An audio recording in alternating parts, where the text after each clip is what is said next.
Welcome to the public meeting for the Pearl River Flood Risk Reduction Project. This is the meeting is for the purpose to discuss the draft environmental impact statement. My name is Tom Shaw.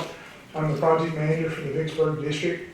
I'm going to introduce some of our speakers here at the table, but I would like to take an opportunity to recognize a few people that are here in the audience, and we appreciate you all coming today. Beginning with Supervisor Robert Graham from Hinds County. He is also, these people are on the board of the Pearl River, the Rankin-Hinds Pearl River Flood Control and Drainage District. So Supervisor Graham. Mayor Clay Burns from the City of Richmond, Mayor Gary Rhodes, who's the president, I believe, from the City of Flowood, Mayor Jake Wyndham from the City of Pearl, and Supervisor Steve Gaines from Rankin County. Also joining us today is Anna Timms with Senator Hyde-Smith's office, and Brad Ferguson with Senator Wicker's office. If there are any other public officials or people representing any of our elected officials, if you're here, would like to make yourself known, yeah, please do so at this time.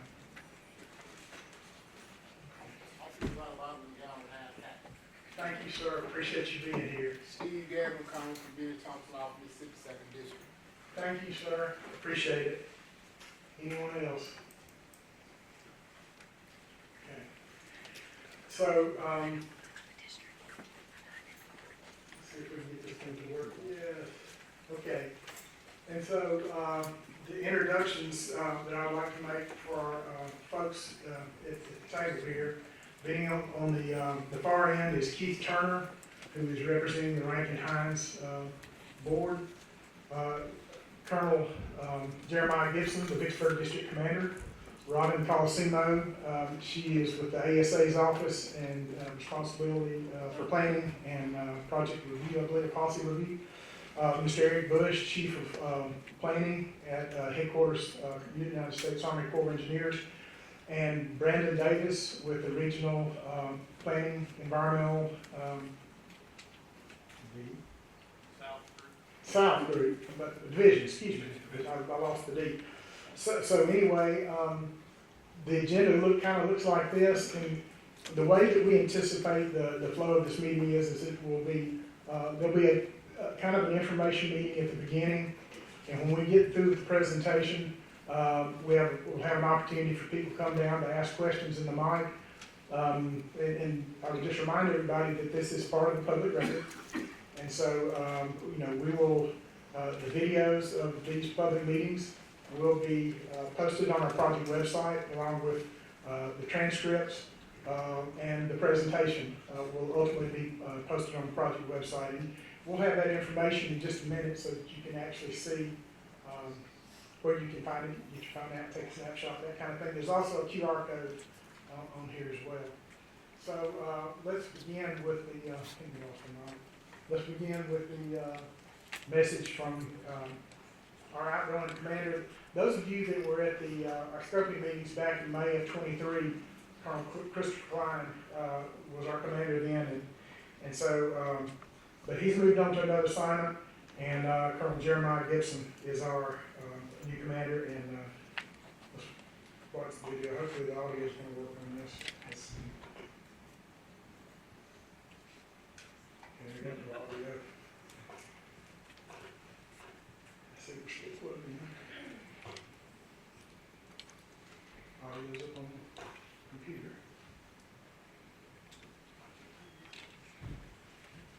May have to have a technical person crew. Unless you drop that source, you can reconcile that. Of course, it did work before the before we did it, so that's the way it goes.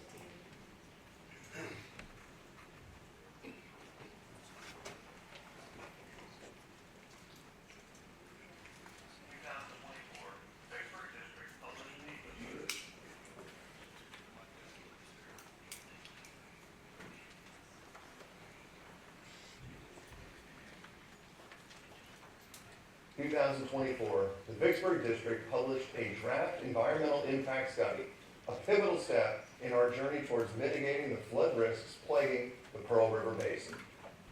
Publishing the Pearl River Basin DEIS marks a significant milestone in our collaborative efforts with the community and local leaders to deliver a flood risk management strategy tailored to the unique needs of the city of Jackson and its surrounding areas.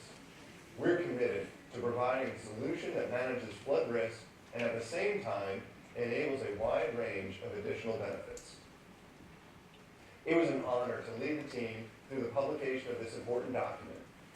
My time in the Vicksburg District, however, has come to an end, as the Army's transitioned me to another role in a district serving our warfighters, allies, and partners in the Middle East. The good news, though, is that the Army chose a very capable leader to continue the good work in the district. I'd like to introduce Colonel Jeremiah Gibson. Colonel Gibson most recently served as deputy of the Mississippi Valley Division in Vicksburg and has been following the development of this plan for months. Colonel Gibson, Jeremiah, welcome. Thank you, Chris Klein, and for your dedication and leadership. To our partners, I assure you that the mission entrusted to us will continue with the same vigor and resolve. Together, we will navigate the complexities of the Pearl River Basin with diligence and foresight. For decades, flooding along the Pearl River has disrupted lives and livelihoods. Various proposals have been presented, yet none garnered definitive support. In July 2022, the Rankin-Hines Pearl River Flood and Drainage Control District presented a locally preferred plan to the Assistant Secretary of the Army for Civil Works, the Honorable Michael Connor. This set the stage for the Corps' involvement. Secretary Connor tasked us with bridging data gaps, identifying the National Economic Development Plan, and evaluating the merits of that plan. Through extensive public engagement, we've gained valuable insights ranging from the need for recreational areas, concerns about water quality, and existing concerns in the lower Pearl River. As we move forward, your engagement is critical. We invite you to attend our scheduled public meetings or submit your thoughts via email or mail. Your voices will shape the future of flood risk management in our region. In closing, I urge each of you to participate. Together, we can forge a resilient future for those who are affected by the Pearl River Basin and those who rely on its many benefits. Thank you. Okay. I mentioned earlier a QR code. Those of you that use smartphones with QR codes, you can see there is a QR code up there. And so there's the schedule for our meetings. This is the first one. We've got meetings scheduled, another one in Jackson this afternoon, but at the Mississippi Trademark. There'll be a meeting tomorrow morning at 11 in Slidell, Louisiana, and then we will close out at 6 p.m. In Monticello. So please, if you've got an opportunity to attend, the purpose of these meetings, yes, we do want to explain what we've done to date, but we also want to hear from you. It is vital that we get the information from those that are local here in the area. Let's see if we can get the slideshow.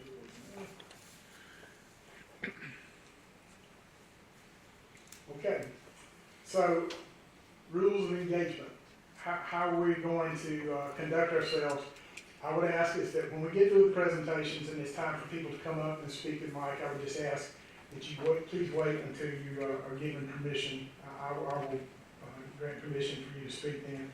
I would also ask, unfortunately, because of the number of people that we expect to actually talk, we need to limit your questions to about 3 minutes a piece. I know that doesn't seem quite long enough, but that is what we actually have to do. I would also ask that you please be respectful and not to be offensive to anybody here in the audience. Would ask that you avoid the interruptions of the panel moderator and fellow attendees. This is only one of the ways that not only we can transfer information to you. We have a project website. It's not shown here. It'll come up in just a minute. But here's one of the ways that we can collect comments. One would be the comment cards that are out in the lobby when you first came in. We would love for you to write a question there. Your questions will become part of the public record. We will respond to those, and that'll all be posted to the project website. Of course, you can write in by US mail. The address is right there in terms of how you would address the mail. And then there's also an email that the Pearl River FRM at USACE.harmony.mil. Any of those bullies comment, any of those will become part of the record and will be responded to. Okay. At this time, I'm going to ask Robin Calcimo to discuss our meeting purpose.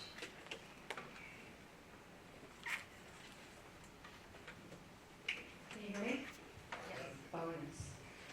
Hi, I'm Robin Calcimo, and I'm the Deputy Assistant Secretary of Project Planning and Review in the Assistant Secretary of the Army for Civil Works Office. What's that mean? My boss, Mike Connor, who's already been referenced, oversees the Corps of Engineers as a matter of policy oversight. So we are a small office that oversees the Corps of Engineers Civil Works program. My job here is to make sure we're hearing from you all directly. I want to thank you for your time. It's hugely important to all of us, and I know during the week in particular, it's a particular investment in time. Thank you for being here, thank you for being present, and thank you for the input you're going to provide. It's invaluable. Our main goal really is to hear from the public, whether it's today or through the email or through all the sessions.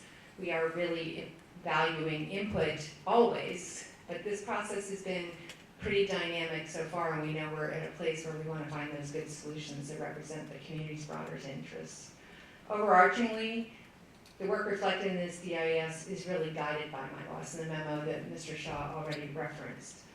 Why is that? It is unusual because we actually have an authority that directs my boss to make a decision about potential investment alternatives within implementing authorities that was afforded money during the bipartisan infrastructure law to allow an implementation if we can find that implementable solution.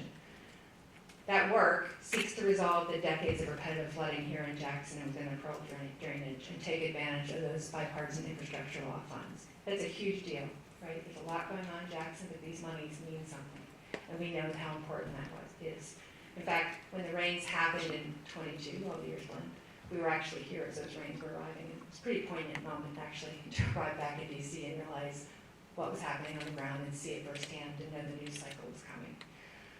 This work that you have seen in the draft GIS, and you'll hear more about today, it encompasses updated modeling. It builds upon prior studies completed by the Corps and Rankin-Hines, some of which had not been released. And so this is a really important point in time for this DEIS. You're going to hear more about those alternatives, understand what they encompass, and give us your valuable input.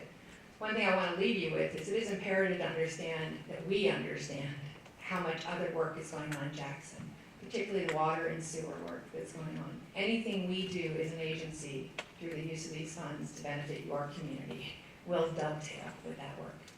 We want to make sure all of those things happen. And in fact, we do have some environmental infrastructure money that we use to support some of the work in the water and sewer area as well. So that's been a big effort for us.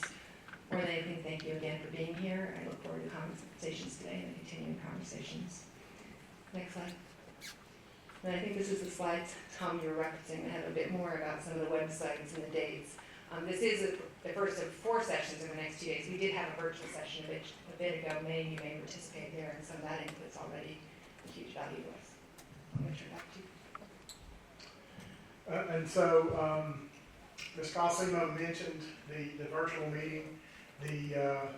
We took questions in the chat, and those questions are being responded to, and we hope to get those posted to the website and within a week or so.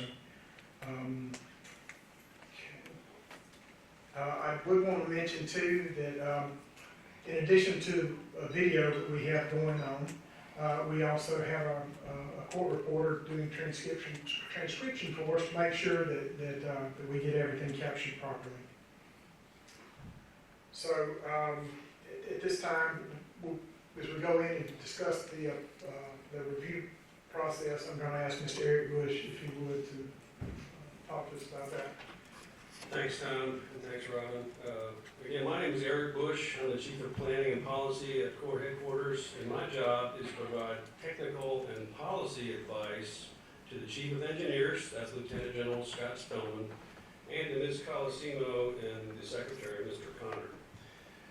And so with that, I just want to state the obvious here, we're in the middle of a public process now, which leads to a future decision by Mr. Connor. And naturally that involves public review and the opportunity to comment on our proposed actions. This, for me, is the most important step in our decision process here. And so I want to assure you that your input is valued and will be taken seriously with all due consideration as we advance in this decision process here. As I think Tom stated, the review process is currently underway now, and it continues through August 6th. And as has been stated previously, there are multiple ways for you all to submit comments and questions regarding the evaluations that have been performed and the alternatives that are being considered. All of your comments will be considered and documented in the final EIS, and more important than just documenting, whatever additional tasks or evaluations we undertake as a result of public comment will be included in that final environmental impact statement. Next slide, please. And so, you all know this, but it's worth emphasizing that this project is about flood protection. And when I think about flood protection, and you all do too, it's about reducing economic damages and human suffering and environmental impacts associated with flooding events. And Robin just spoke about the most recent one, but we all know there's a long history of flooding in this basin. Through our process, we evaluate a range of alternatives in order to identify the best plan. And you'll hear later in this presentation today about the evaluations that have already been undertaken in furtherance of an eventual decision. And it's also important for me to emphasize that we do this in partnership with our non-federal partner. In this case, it's the Rankin Hines Flood Control District, who's already done, as you all know much better than most of us at this table, Rankin Hines has already done a considerable amount of great work to advance to the point where we are today, and on the brink of moving the project forward here. I'll just also state that the project is already authorized by Congress. That's important because that's a very important decision point in our civil works process. But that authorization is subject to subsequent determinations to be made by our secretary, and we're using this environmental impact statement process to inform him regarding the decisions that are yet to be made.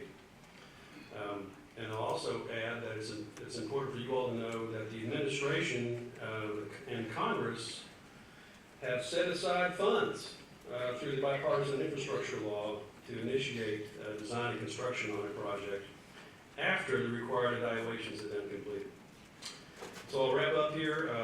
Per direction from our bosses, Mr. Connor, the Chief of Engineers, we've prepared already a draft environmental impact statement to inform you all, to inform agencies, and also to inform Mr. Connor and his staff.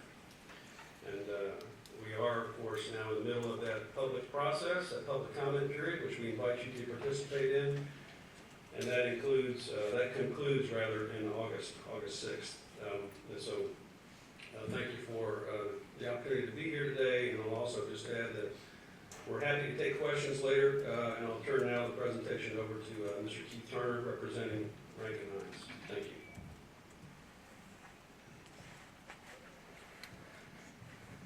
Thank you, Mr. Bush. So as many of you are aware, Jackson has had flooding problems since its creation. The Pearl River has flooded continuously over the years, and to the point of where in the 1960s the Corps of Engineers came in to work with the local authorities to build the existing levee system that some of you may be aware of. It protects a portion of the fairgrounds area and then a section of Rankin County. During that construction of the levees, they also straightened a section of the river, created a new channel, and also dredged out portions of the river. Unfortunately, in '79, some of you may be aware that we had the worst flood of record that overtopped the levee on the Hines County side and flooded all the Coliseum and the buildings in that area. Fortunately, it did not overtop on Rankin County side, but it was a significant flood for much of Jackson. The neighborhoods had 8-10 feet of water in them in north and south of downtown, as well as downtown was underwater. So since that time, various groups, government entities have been trying to find solutions They've struggled with additional floods through the years, of course. We've had floods in another one in '83 that was second flood of record, and then as recently as 2020, we had a flood of third flood record. And it would have been much worse, but for the fact that the Ross Barnett Reservoir at the time was extremely low. It was lower than its normal pool because they were trying to kill off invasive plant species at the time. So fortunately, they had some storage capacity in there. Otherwise, the 2020 flood would have been much worse.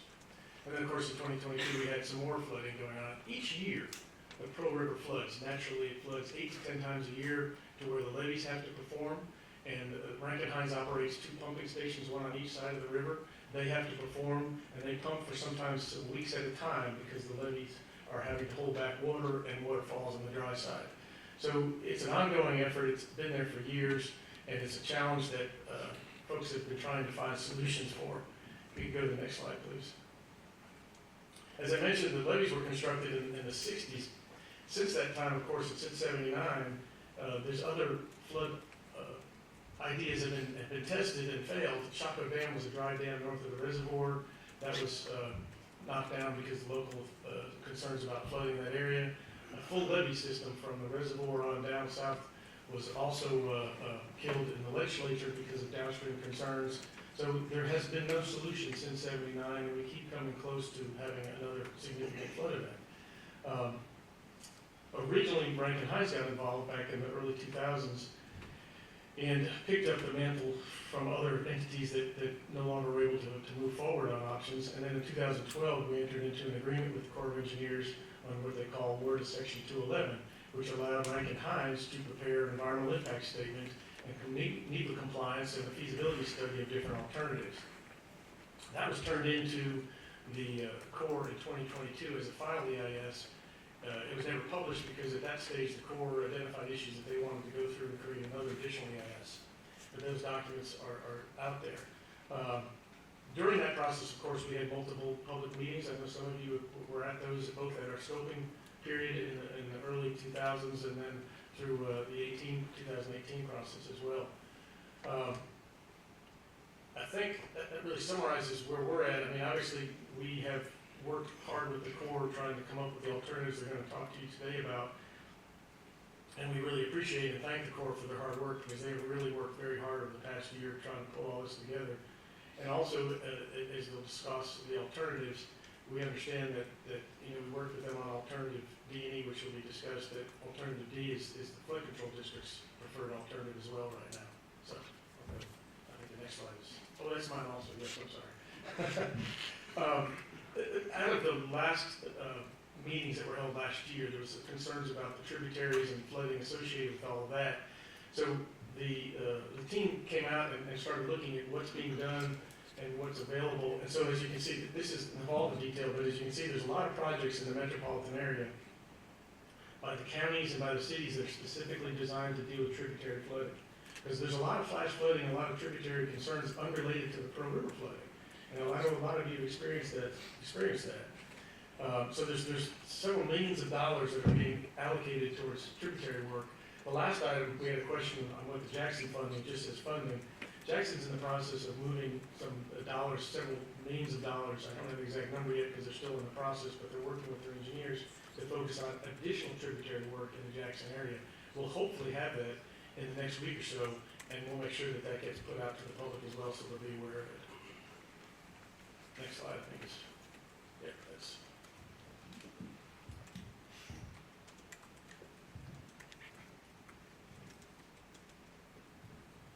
You did the easy stuff. This my slide? This my slide? No. It was Keith, but, yeah. I'll be glad to run it back. Yeah, sorry about that, folks. My apologies. We did one this morning. You think I would have gotten it right after having it done this morning as well. So, as we mentioned, this is being done under WRDA, Water Resources Development Act, Federal Law 3104, which allowed the Flood Control District to perform the work thus far and then passes the mantle over to the Corps and the Assistant Secretary of Army to make a decision. The problem, obviously, with flooding in Jackson, and if we had a map, there's one out there that you can see that I think does a good job of it. Jackson's flooding comes from the fact that we have very wide floodplain above the city of Jackson towards the reservoir, and then it pinches very tightly where we developed it as urban development, and then it widens back out again. So the challenge there is to try to figure out how to move that water through the area with the urban structures and so forth. So the study area encompasses basically the whole metropolitan area. That's what our authority is from the flood control district. That's the Florida authority under 3104. So that's Rankin and Hines counties, and then of course the Jackson area, the Flowood and Pearl and Richland. So the flooding, as some of you may have experienced or may have seen pictures of, folks don't realize how severe it can get. For example, in 1979, we had Interstate 55 underwater. You literally had a stream flowing down I-55, and you couldn't use it for days on end. The wastewater treatment plant, which has been in the news obviously a lot in the past few years, went underwater. So you had raw sewage coming out of the wastewater treatment plant flowing into the Pearl. That lasted for months. I think it was a 9 or 10 month project before they were able to turn that off. So there's hospitals. Florida has 4 hospitals that would be surrounded by water in another flood event, 100-year flood event, and they have to vacate those hospitals. And of course, there's loads of businesses, and then many of you have personal residences in these areas. So Lakeland Drive went underwater as well. I forgot to mention that. So you have difficulty on evacuation areas. You have difficulty on all the infrastructure if we don't get this addressed. The other important part of flooding, in particular on the Jackson side, is the areas that flood first are environmental justice communities, the minority low-income areas. They're the first ones to experience it. We saw it in 2020. We saw it in 2022. The water comes up to their neighborhoods first, and they're not getting any relief. And the problem with some of this flooding is you don't know whether you have to move out or not.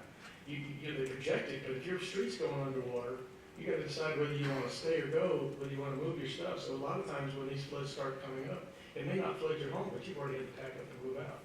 So there's a lot of cost and stress and grief associated with this, even if it doesn't flood their homes. So just south of downtown, and of course in the north neighborhoods, they're the first ones to flood, and that's what we're trying to solve problems for as well. You did. Okay. And so I would like to take this opportunity to discuss a little bit of what USACE has done. So it's been mentioned, Section 3104 of Word of 2007 is what we're working from. That language states the Secretary is authorized to construct the NED plan, which that's the National Economic Development Plan, the Locally Preferred Plan, or LPP, or some combination thereof.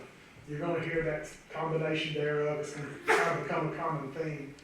Because in the collaborative work that we've done with Rankin Hines, we've identified certain things that we can do and look at that would ultimately reduce the impacts of say, excavation or HTRW, that's hazardous toxic radiological waste, or mitigation, those kind of things. And so that collaborative work means that we kind of honed in on some better choices, some alternatives that we think are going to do better.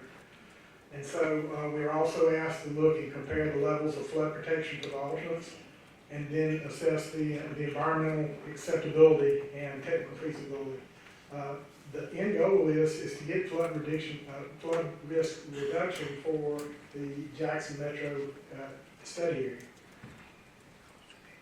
Okay, and so what you're actually seeing here, can anybody see that? Did we make those circles quite heavy enough? What you got is you basically got. Go that way. And is there a way to turn the lights down on the screen? Hey Justin, is there any way to dim the lights just a little bit? There we go. Does that make it a little bit easier, everybody? Okay, perfect. So we kind of use the geometric shapes actually work good for us here. So if you see the area that's the yellow circle, that's what we consider to be the study area. That focuses on the communities of the cities of Jackson, Flowood, Pearl, and Richland, of course Hines and Rankin counties. And it also has some of the tributaries that are in there as well. There is an oval. That oval is what's considered to be the project area. That's the area where we can actually exercise some influence, if you will, through this potential project. And basically that goes from River Mile 270, which is just south of Byram, all the way up to the Ross Barnett Reservoir. And of course, the project area is actually limited to be where the proposed actions would cause some benefits and were to be implemented. And then the last thing that kind of looks like a long rectangle is that's an influence area. That's an area where anything that we do from a hydrology standpoint would have any potential impact at all. So that's 3 areas that we wanted to focus upon. Okay, and so multiple alternatives were considered. Rankin Hines looked at 3 alternatives when they completed their draft EIS. Alternate A, which was basically a non-structural plan. And I failed to mention this, when you came in outside, there are some study boards out there, and those boards kind of describe what's going on with the draft EIS. It talks about non-structural solutions, for example, whether we dry-proof or we elevate to provide benefits. So they looked at that, the non-structural plan, they looked at the levee plan, which is alternate B that the Corps of Engineers proposed back in 2007, and then alternate C was their locally preferred plan. The draft EIS was submitted to the Assistant Secretary of the Army under Section 211 back in 2022. The Secretary's office took a look, evaluated certain components of it. There were some things they didn't understand, and they basically charged the Corps of Engineers, please see if you work with the Rankin Hines folks, see if you can work together and fill in, there were some data gaps. See if we can fill in those data gaps to get to a solution for the Jackson, the metro study area. So what we did is we've had a collaboration effort with them for months and months now, and it's been very good. And what we did is we modified that non-structural plan just a little bit. We'll talk about these plans shortly, but we also created. Remember, I talked to you about that combination thereof, and so we did look at some of the more, if you will, attractive features where we felt like we could give benefits with more limited impacts and reductions in cost as well. So alternate D was one of those combinations thereof. And as the economics have worked out, it would probably be likely be the National Economic Development Plan. And it is that combination plan with the WEIR. Alternate D was also looked at because the WEIR has there's a significant cost associated with WEIR. And so we also looked at that alternate E, which is the same combination thereof, but without a WEIR. Okay, and so we talked about non-structural plans. So when the evaluations are done of the study area, for a non-structural standpoint, we look at the 25-year event, the 25-year flood. And then once that determination is made with the structures that fall within that flood area, then one of 2 things can happen is if they're residential, then they would be eligible for being raised. And so they would be raised to that 100-year elevation is where you would ultimately raise them to. If they're non-residential, then we would do basically, it's called dry flood proofing. And one of the potential options there would be a voluntary acquisition, with the caveat that if any properties were acquired, that they would ultimately be converted to a green space. And so within the area of alternate A1, there were 143 structures that were actually identified. 81 of those were residential, with the remaining being non-residential.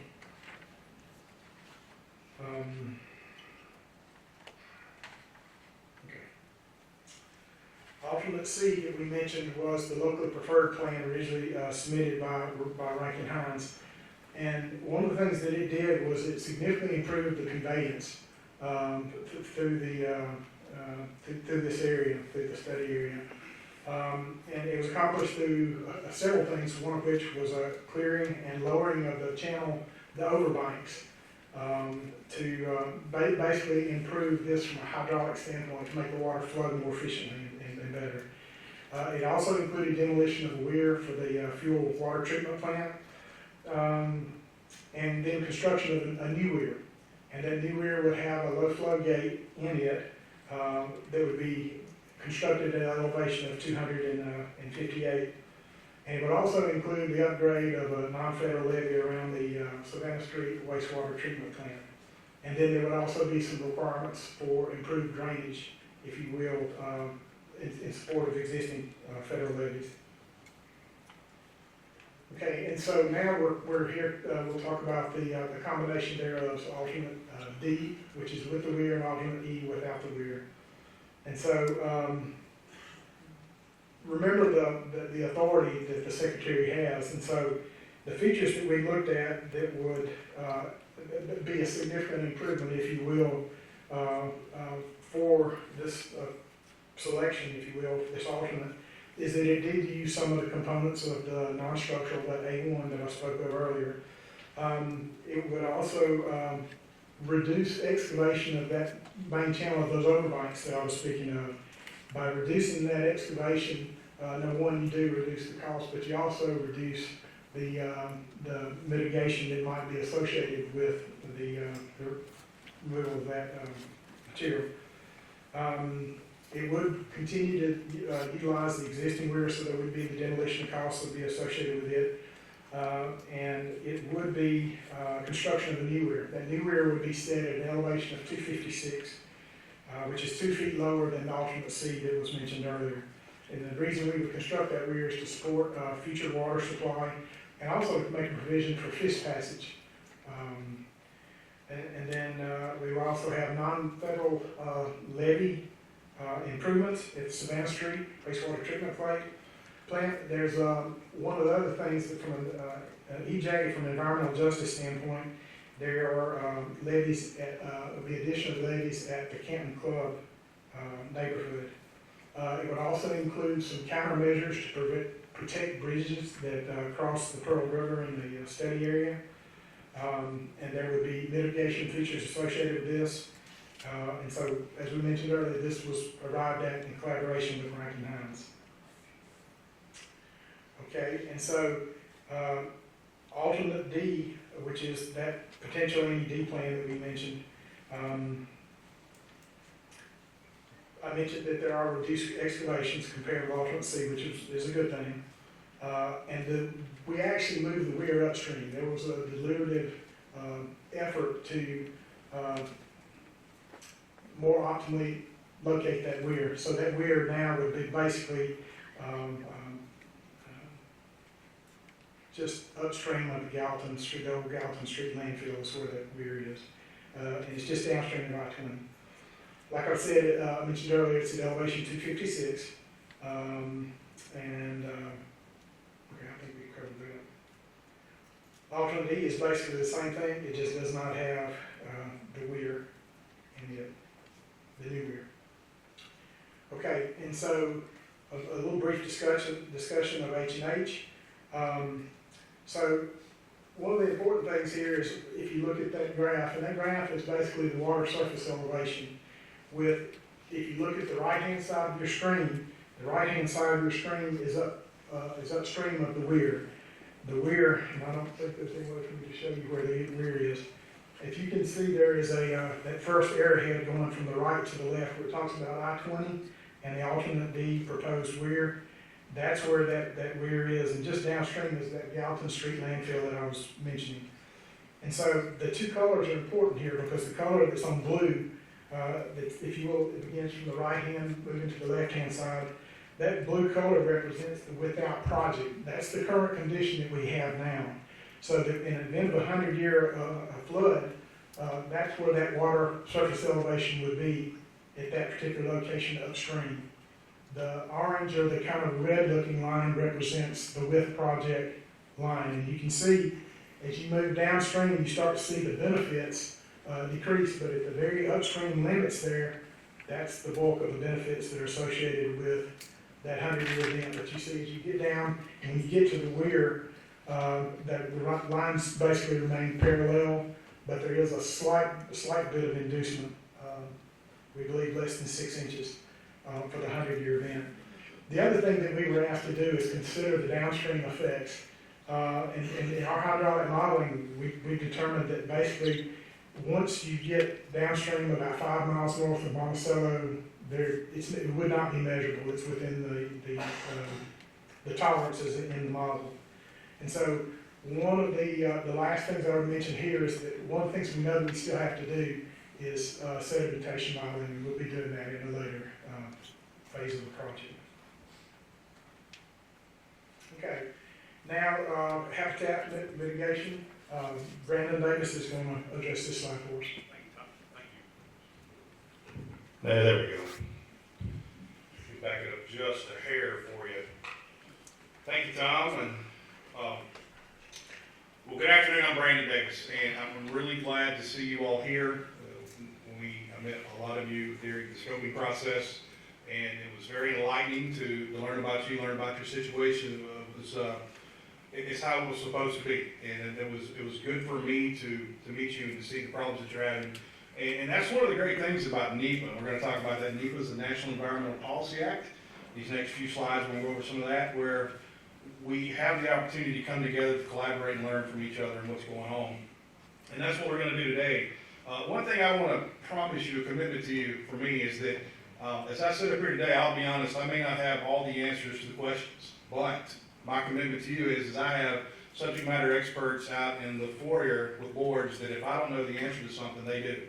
And I don't want you leaving here today without having your question answered if there's something that's weighing heavily on you from a technical standpoint. So we'll go ahead and get into this. I have a few slides, and we're going to talk about the NEPA process, and we're going to talk about some things that fall underneath that umbrella.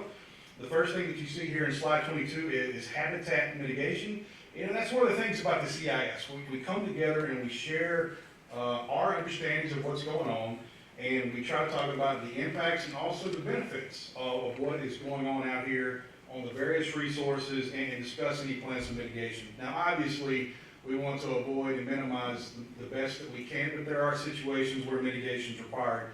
And if that is the case, we take the necessary steps to do so. So what are you looking at here? On the table, what this table is going to show you up in the left-hand corner, I believe that's my left, is going to show you an overview of the anticipated habitat impacts for the alternatives, alternative C, and then what they're calling the CTO combination thereof of alternative D and alternative E. So the first two columns, I guess, you see is acres of impacts.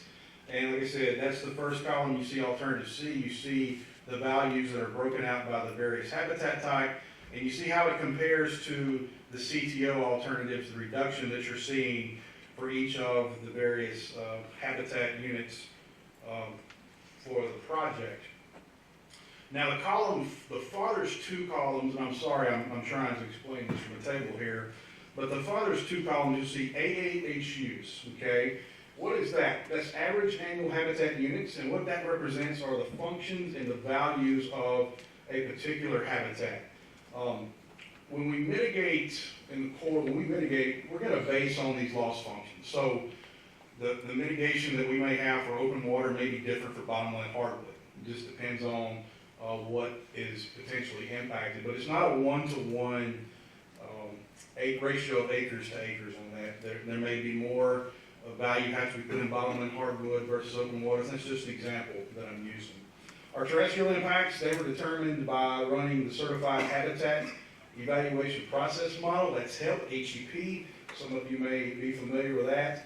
This was completed by Rankin-Hines, and their contractor did an outstanding job with that. And we were able to work with that and presented that into the draft EIS that we have for you that's out for the public right now. One thing I want to point out, very important that we point this out, that we are currently developing a mitigation plan.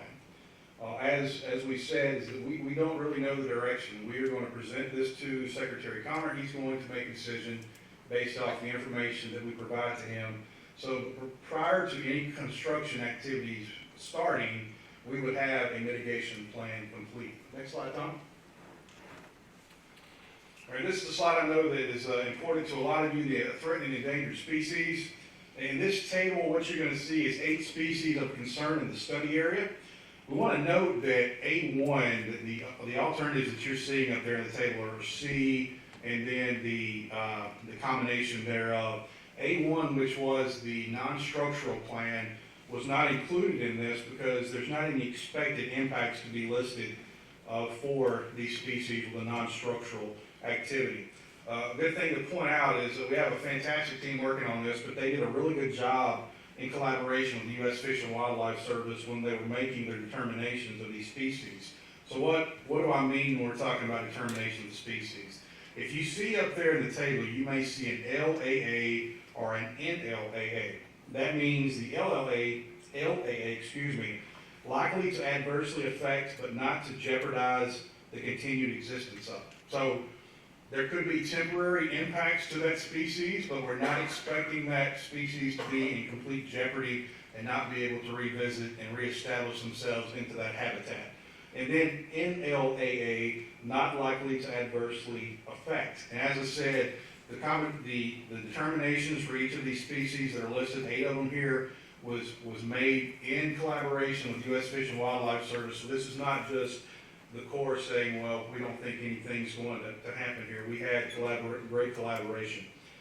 You'll notice with alternative C and D, that's going to be your middle column there, with WEIR, we have the same impacts. It's assumed that just like what we saw in alternative C, construction of the CTO with the WEIR, there could be potential elimination of some riverine habitat, as you possibly would expect with that.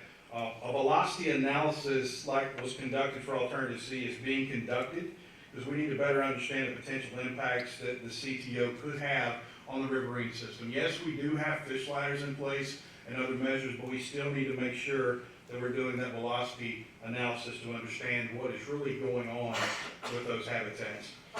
The alternative E, the CTO without the WEIR, it does have slightly different impacts as you possibly would expect. Remember that is without the WEIR. Has slightly different impacts to the river channels expected. We expect to function as a riverine system except during the high water events, which is kind of what you expect with the existing conditions that are going on. There's going to be some bank excavation even with the CTO without the WEIR. So there could be some impacts to turtles. I know if you notice on here, I can barely see, but that's okay. It's better for the public to see that. There may be some temporary impacts to turtles because they use those banks for various things, but it's temporary, and we expect that to come back to a natural state for them. A biological assessment has been prepared, has been submitted to the U.S. Fish and Wildlife Service with the effect determinations that we have. And the consultation is still ongoing and expected to be completed by the release of this final EIS. Next slide. Cultural resources. Most of you know what cultural resources is. It can be buildings, it can be Native American artifacts, historical artifacts. There's a whole array of what cultural resources could be. All the alternatives do have the potential to affect cultural resources, but that's common knowledge. Building a highway, you don't know what's buried there from historical preference. So cultural resources are all around us everywhere. But how we work through that is we are currently negotiating a programmatic agreement with the State Historic Preservation Office, that's called the SHPO, and all tribal nations and also other partners as well. So what is a PA? Really, it's a plan to lay out the steps of what we would have to do to address any impacts programmatically. So if we do a non-structural plan, if we do a plan with a WEIR, without the WEIR, we'd have steps laid out of what we would have to do to take care of that. Our team is having regular consultation meetings. I actually had one this morning until they reached an agreement. That PA, I call it periodic assessment, is a programmatic agreement expected to be signed before a record of decision is signed. Next slide. So tribal nations, that falls underneath Section 106, part of that NEPA umbrella that I had mentioned a little bit earlier. Policy of the federal government is to consult with our federally recognized tribal governments, nation to nation, government nation to nation. Currently, there's no tribal lands or rights that have been identified, but consultation is continuing to go with our tribes because we have identified some protected tribal resources. But that's something that no reason for harm or alarm. We're just continuing to consult and be a good partner with our federally recognized tribal nations. Next slide. So environmental justice, something that I think that this administration, the Biden administration, has done a fantastic job of implementing. And so what is environmental justice? Keith talked about it a little bit a moment ago, but really, if giving you a brief definition, it means the just treatment and the meaningful involvement of all people, regardless of income, background, origin, disability, things of that nature. I want to make sure everyone's involved and that we are not going out and targeting cheap land to build a project. We're making sure everyone's involved, everyone's included. It's very important. This administration has done a fantastic job of making sure that all voices are heard. For the no action and the 100-year floodplain, there's roughly just under 800 structures. The actual number is up there in the EJ area of concern. In the non-structural plan, alternative A1, there'd be 143 structures in this EJ area of concern. For structures that do flood in EJ areas, under our alternative CTO, non-structural measures obviously would have to be revisited. Now, in the CTO, we already, and Tom had mentioned this, we already talk about non-structural measures within that CTO alternative. But when continuing to refine our models, if there are any type of structure that is getting any type of inundation, we would have to revisit that, make sure that we're going through the proper methods, whether it be floodproofing, elevated, things of that nature. Something important to know about the environmental justice is that the public meetings, the sessions here, I think public comment closes on this sometimes in August, but the talking with the environmental and justice community is going to continue to outreach and meetings. We have 2 to 3 meetings over the next couple of months with our environmental justice communities. We want to offer the opportunity for them to ask more questions and understand about the project and how it's going to benefit them. All right, next slide. Something we haven't talked much about is recreation. And I want to, from a policy standpoint, I want to make something clear if there's any confusion. This is a flood risk management project, and by our policy, 50% or more of our benefits have to come from flood risk benefits, and anything on the backside of that, we can start counting recreational benefits. Alternative C and the CTO, they do show water-based and shoreline-based recreation for this alternatives. We wouldn't see any type of, as you would imagine, we wouldn't see any type of recreational benefits for any type of non-structural alternative because things will pretty much stay the same, almost like the way conditions are right now in the area. What we do see, and one thing to point out, Alternative C and the CTO, they have benefits, but they also show to have impacts at LaFleur State Park, showing to have some impacts. I want to point out that the impact area will be more to the east, near the river, down to the southeast, and that's areas that are already impacted by and are made inaccessible during water events. A key point to take away from this is that if there were any type of impacts to key infrastructure, key infrastructure being trails, boat ramps, things of that nature, we would coordinate with the Park Service on that to mitigate as we needed to. We can't just make damage an area out there and there not be any type of mitigation for that. The goal obviously is going to be to avoid and minimize, but if we have to mitigate, we'll take the proper steps to mitigate if one of the alternatives selected with recreation impacts or benefits, excuse me. All right, so the next slide here is economics, and I'm not here to teach you anything, but I do want to explain some things to you because to me this looks like a bunch of numbers. It's almost like so what, okay? So let's try to get clear of what these mean and break them down for you. Now, one thing I do want to start off with is that you're going to see a range of numbers up here.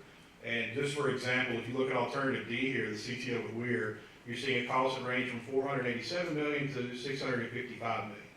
So why do we have a range of costs like that? Well, we are building in risk associated with these costs. Our engineers got together and they have come up, working with a team, coming up with these estimates, and they put ranges on. And to me, that's a very smart way of doing business with that. But to check ourselves, this is currently under agency technical review.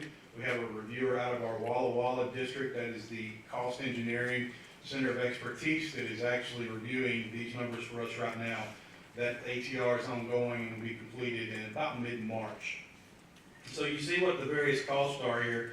And the next thing that you're going to see that I want to bring to your attention is, we talked about NED, okay? What is an NED plan? And what an NED plan is a National Economic Plan, National Economic Development Plan. But what that is that we are looking for a project that is going to provide the most net benefits, okay? And we're also looking for a benefit to cost ratio that is above unity. So benefits, and that's pretty much, common knowledge of, you go to your job and you get paid. The benefit is going to your job, you're making money. That's what we're trying to do here, is maximize the benefit that we get from these projects. And then the benefit to cost ratio, you see that over there, 1.4. So what that means is we're going to take our benefits that are derived from our economists on this project, we're going to divide that by the costs that are provided to us from our engineers, and that's going to give you a number. So what that 1.4 means is that for every $1 that is invested by the federal government, $1.40 is returned to the public.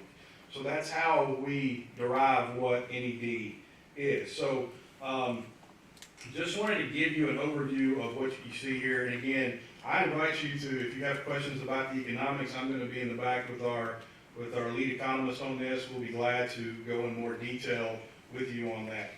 Next slide, Tom.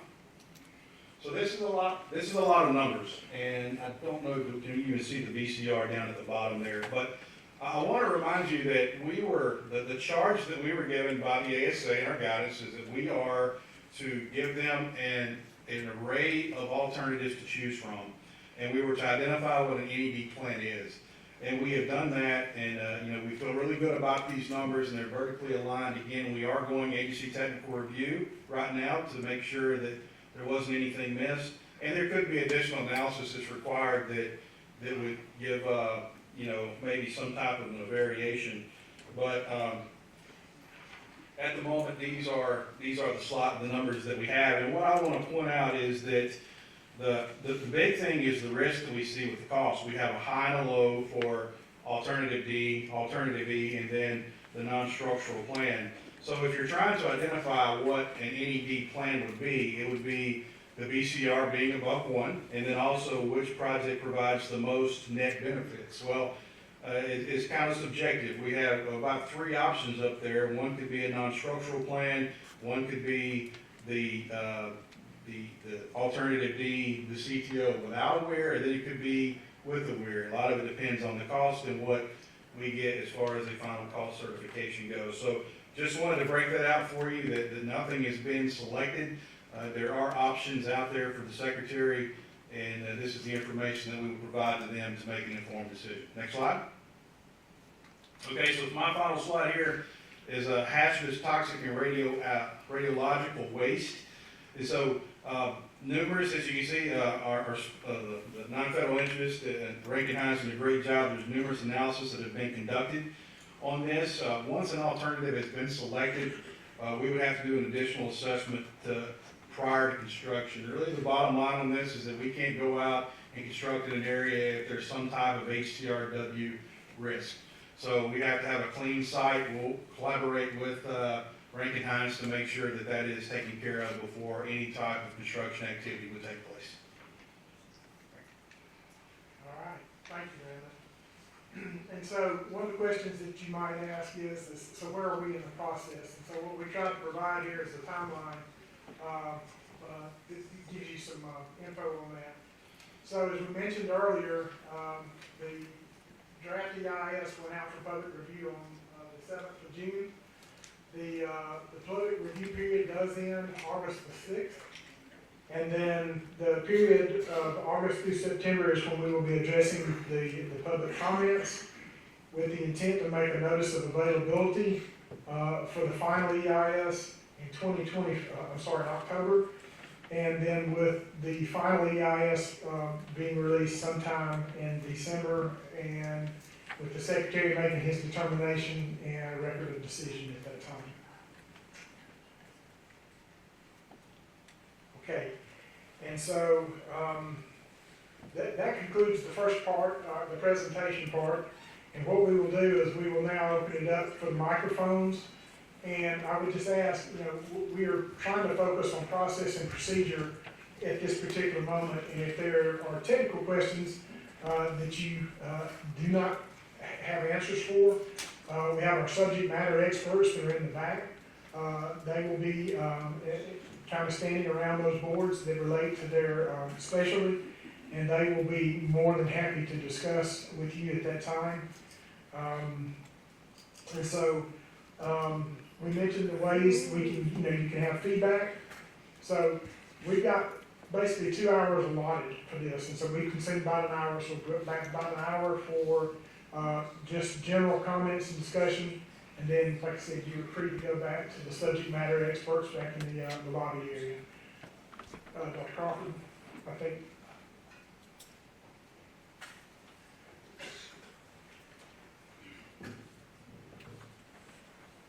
Afternoon. If you don't mind, I'm gonna go first because I have to leave. It's Sure. if that was okay with that. Yes. Okay, thank you. My name is Abby Freeman, and I'm Executive Director of Pearl Riverkeeper, a nonprofit dedicated to protecting everyone's right to clean water. So the Corps' flood risk management planning document seems to be written to justify the existence of a lake development, instead of objectively assessing the alternatives that provide the most flood risk reduction. After the Corps found the local sponsor's One Lake project to be not feasible, it spent years and over $1 million of taxpayer funds on the design of Alternative D, which was another lake plan. Alternative D has the same problems as the One Lake plan. It's prohibitively expensive. It's above the maximum budget threshold dictated by Congress. It will require millions of dollars in environmental mitigation costs to compensate for habitat loss. The Corps stated in its own internal presentation that it would be extremely challenging, if not impossible, to mitigate for riverine impacts of this proportion. It will dredge away a large portion of our beautiful LaFlores Bluff State Park, our only current public access to the river. Alternative D's channel improvement and lake shifts the flood risks away from Central Jackson and Flowwood and towards federally designated disadvantaged communities along our tributaries, South Jackson and Richland. Improved river conveyance through Central Jackson forces more water on communities downstream of the project area, inducing flooding that will cover 38,000 acres and be felt as far downstream as Byram. The flooding caused by Alternative D is so egregious that the Corps is offering the owners of some structures in South Jackson and Richland compensation in the form of elevations, floodproofing, and voluntary buyouts.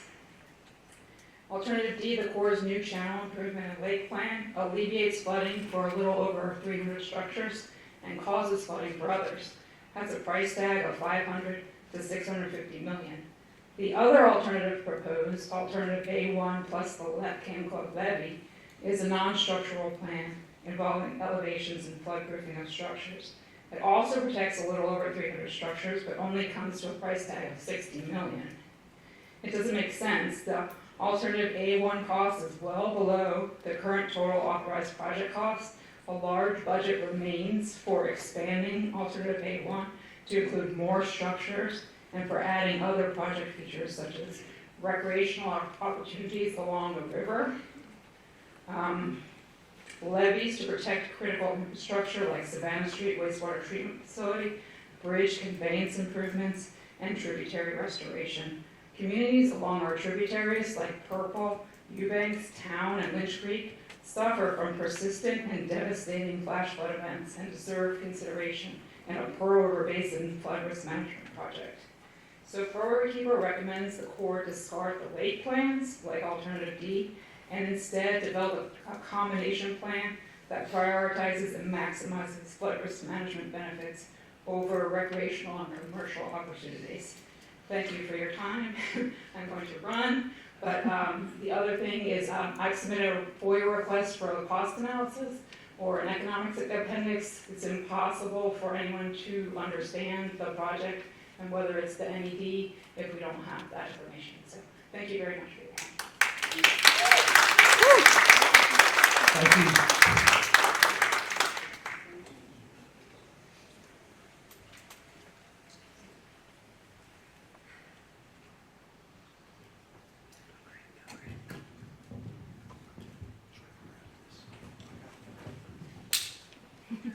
Hi, good afternoon, everyone. Good afternoon. Hi, my name is Dr. Scott Crawford. I am just here as a private citizen that lives along one of Jackson's many tributaries. I happen to live on Eubanks Creek in Fondren on Choctaw Road.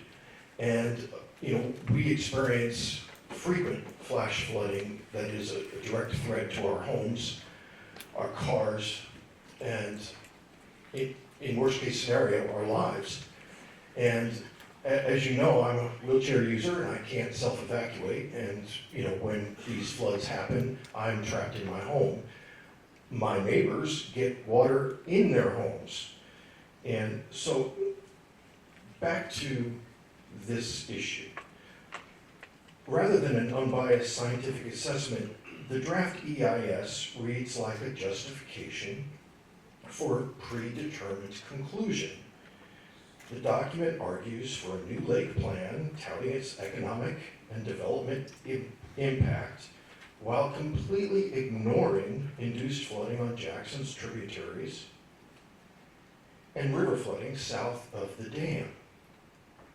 For instance, the Corps is completely ignoring the tributary flash flooding, stating incorrectly that someone else will handle it.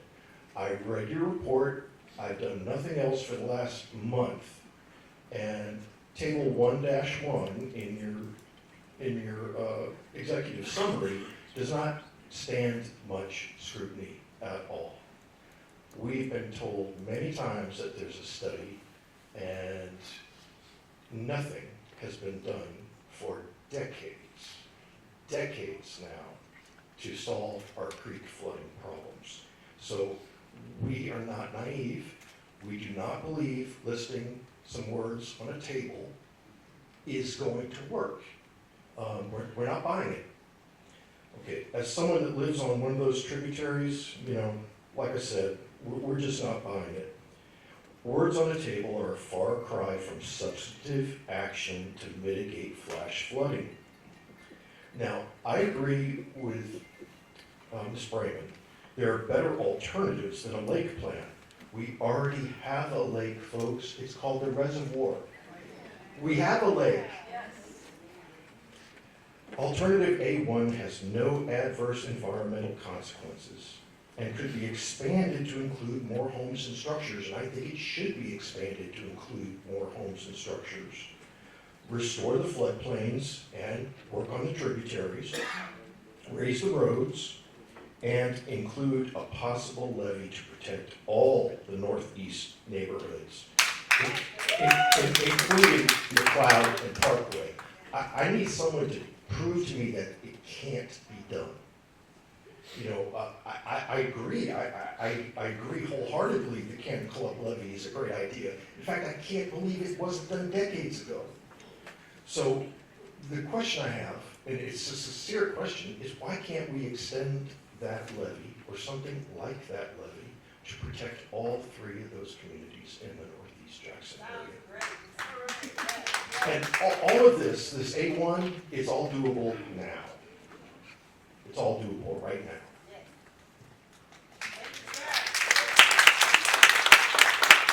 Thank you, sir. Anyone else?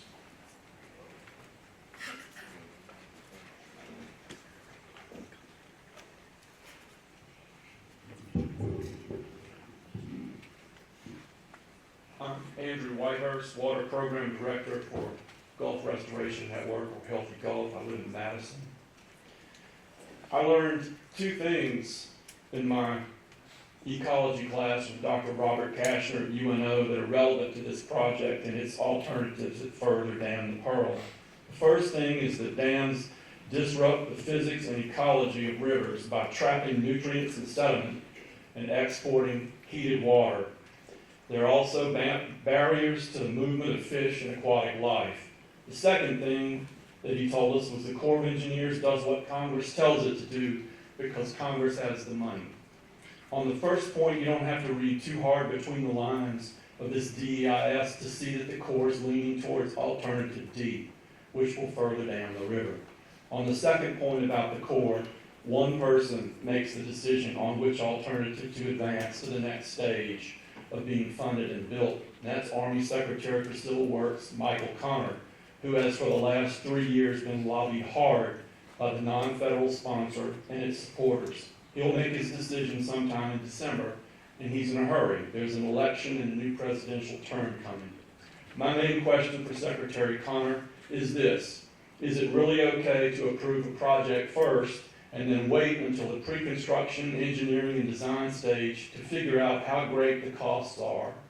Costs for wetland mitigation, toxic waste site remediation, modifying bridges, utility lines, and many others will be determined later during the PED stage. What Army Corps rules govern this process that leaves the determination of major costs until after he gives his approval? And why was there no economics index or appendix included to help the public compare project costs and see the Corps' work in generating them? The Corps of Engineers follows planning rules that make it find the alternative that has the best benefit to cost ratio. And so it found alternative A1, the non-structural alternative that elevates flood proofs, offers buyouts, and can build a levee to protect the Canton Club neighborhood and others. A1 costs the least and does the least environmental damage. Without actually asking community members and homeowners what they think of A1 or A1 with the levees, the Corps states that this alternative might not work due to low participation. Again, who did the Corps ask? Alternative A1, even an enhanced version of it, can be built with existing money without additional authorization from Congress. Alternative D costs so much that the Corps and sponsors will have to go back to Congress to authorize more money for the Pearl Project. And the DEIS document admits that the weir built to create the recreational lake in Alternative D offers no new flood control because a weir is not a water storage structure. Alternative D will induce new higher flooding on residents downstream in Richland, South Jackson, and Byram, all the way to Georgetown. This DEIS document, for all its shortcomings, contains components that can be rearranged in a logical, constructive way if communities are involved in the planning. An expanded Canton Club levee that protects the 3 neighborhoods that flooded worst in 2020 and 2022 could be a start, and other beneficial features could be added in increments as the Corps plan formulation guidance documents suggest. The way I see it, the Army Secretary can do this project well, or he can do it by the end of December.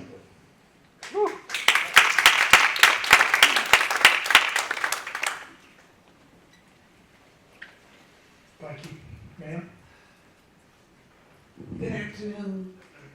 I come as an individual resident, you might say. I am May Francis Bridges, also known as Fran Bridges, and I live in the West Jackson area. And I've attempted, you almost have to have a technical degree to understand some of this. But when I look at it in layman's terms, you have the Lynch Creek that flows behind residents who live off of Jane Avenue, off of St. Charles, and go on down behind Westland Plaza, and then on down by Hemingway, the neighborhood right behind it, Sylvan Glen floods, what used to be Camelot Apartments flood, and then you go on past Hemingway, and you're right there at the entrance of Jackson State University, where it floods, okay? You go past that, and you have Jim Hill and Isabel School, elementary school and a high school. So as I've looked at this, we talk a lot about Northeast, but we talk very little about West Jackson. And then you have South Jackson, and you all probably understand this better than I do, that when you have any type of development going on, and you put in more cement or something like that, or you making, I guess, slabs for houses, that water has to run off somewhere. So there's some neighborhoods down around Bienville and South Jackson, and that's sort of what has happened to them. The new development is the water is running off to them. And I think the same thing happens out toward west side because there's a new development there. So when we look at this, and the Corps of Engineers is doing this, so we're like, okay, Northeast Jackson, Old Canton this or Canton that, but where's West Jackson? Where's South Jackson? So why can't the Corps consider that Jackson and perhaps Hinds County both are in a unique situation with funding? So when you say tributaries, and you don't do anything about our tributaries, it's like you're cutting our legs off and telling us, keep swimming, you'll be okay. So I would just ask you to consider the tributaries and consider working a lot closer with the people who are affected. Last thing I'm going to say, in 1979, I had the great pleasure of being an employee of South Central Bell at that time. I also had the great pleasure, the Easter weekend of 1979, moving from an apartment to a house. My first attempt at home ownership was right behind Westland Plaza on Casa Grande Circle. And we moved that weekend. Had no idea it was flooding in Jackson, okay? From right over on Pearl Street, Summers Apartments, over right behind Westland Plaza, we didn't know there was a flood. But it flooded downtown, Town Creek, all of that. Where the convention center is now, WT May was there, water was up to the door. The word from South Mississippi was, you can't see anything in Jackson but the eagle on top of the Capitol. That's how bad the flooding was. But it did not flood this community. So one would ask, how could such a big flood have occurred downtown and in that part? And then all of a sudden, after 1979, 1983, all the other flooding, it came to the environmental justice neighborhoods, you might say. I don't have the answers, but I would certainly ask you to consider and make close contact with the people that are affected. And I was very pleased to hear you talk about the reason for this study. It may have been economic impact and human suffering. People suffer when they have to start over with their houses when it's been flooded and they don't have the insurance. I said last thing, this is the last thing. Last thing, the flooding, putting us in those flooding zones has increased our insurance, flooding insurance astronomically. So that needs to be considered too. If you fix it, we might have an opportunity to pay less flood insurance. Thank you. Thank you.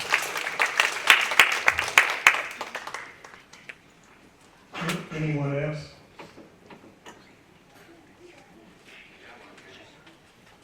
Yes, sir. We appreciate all y'all done and all the information we've gotten. But I'd like to ask each one of y'all to get your crystal ball out and tell us when you might see some shovels doing some of these solutions. Sir, what is your name? I'm sorry. Mike Motley. Yeah, and I apologize. If you would, can you step to the microphone, please state your name for the record. Yes, sir. My name's Reese Partridge. I've lived in Jackson for over 40 years. I've been going to LaFleur's Bluff State Park since it was a Jackson City Park. Since about 25 years ago, I and other members of the Jackson Audubon Society have maintained nesting boxes at LaFleur's Bluff State Park for prothonotary warblers, which are yellow songbirds that migrate each year from South America for their summer breeding season here and return to South America in the fall. Like most of our migratory birds, their numbers are in decline and they are of high conservation concern. Cornell University reports they have declined by 31% from 1966 to 2019 and average a decline of about 0.7% each year. Quoting Cornell, As habitat specialists, these warblers are vulnerable to the loss and alteration of forested wetlands on their breeding grounds. Removal of standing dead trees and channeling of streams can affect availability of nest sites as well as nest success. That sounds like it's on point for what we're talking about today. Past park visitors are going to be shocked by how Alternative D, the Corps' preferred plan, is going to destroy some of the park's mature cypress tupelo gum wetlands, which is also the very best for thornetary warbler nesting habitat. The lake plan alternatives also eliminate this prime nesting habitat for a declining species. According to a map in the EIS draft, the most quintessential cypress tupelo gum pond in the park, actually on any public lands in the Jackson area I'm aware of, is going to be excavated, destroyed, and eliminated for the sake of commercial development. According to the Wildlife and Fisheries website, there are 305 acres in LaFleur's Bluff State Park. The draft EIS says that 78 acres of the park will be excavated for alternate D. That's over 25%. So on one hand, we're told that the government is going to increase recreation with alternative D, and on the other, take 25% of actual parkland and put it underwater for the sake of commercial development. My second topic concerns the economics that we talked about today on the alternatives in the draft EIS. There's some astonishing facts in the draft EIS lake plans, including alternative D. Not only will it protect 316 houses for its $500 million cost, it will flood 52 other houses downstream. The term used, as I understand it, is induced flooding. So the net improvement is only going to be 264 houses for the $500 million. But the bad news doesn't stop there, because the presence of the lakes will also increase flash flooding in the tributaries and drainage ditches that flow into the Pearl. But there's some good news in all this if the Corps of Engineers will just dump the lake plans and go with some form of alternative A. Buyouts and raising up of flood-prone properties along with protected levees for Canton Club and other neighborhoods in a similar situation. Alternative A with Canton Club levee protects 308 homes and structures. 308 in Alternative A with Canton Club levee versus the 264 net number in Alternative D and E lake plans. Start with Alternative A and improve on it. Alternative A1 has the highest benefit to cost ratio.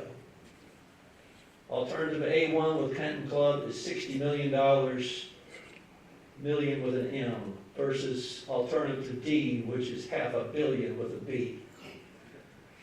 When I read about the good and important work the Corps of Engineers and the federal government does around the country to prevent, alleviate, and reduce flooding in private homes and businesses, time and again I hear the most cost-effective solution is buyouts.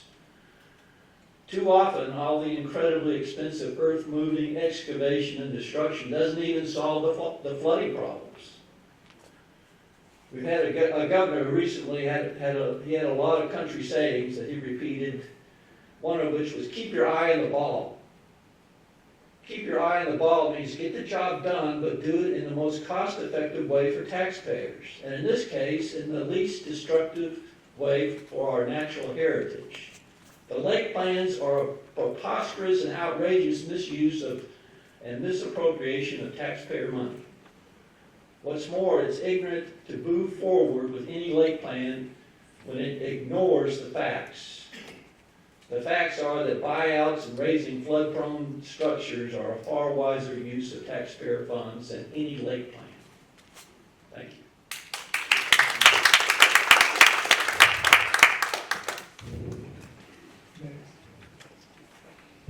Hi, I'm Morrell Richardson. I'm a retiree from Eaton Aerospace. and I live very close to LaFleur's Bluff State Park. This question is for Colonel Gibson. It is a follow-up question that I asked the last time of Colonel Klein, which he could not answer, but promised that he would study and get back to me. So I assume he has briefed you on this. Before I get to the question, though, let me give you a little background. Sir, could I ask you to get closer to the mic? Thank you.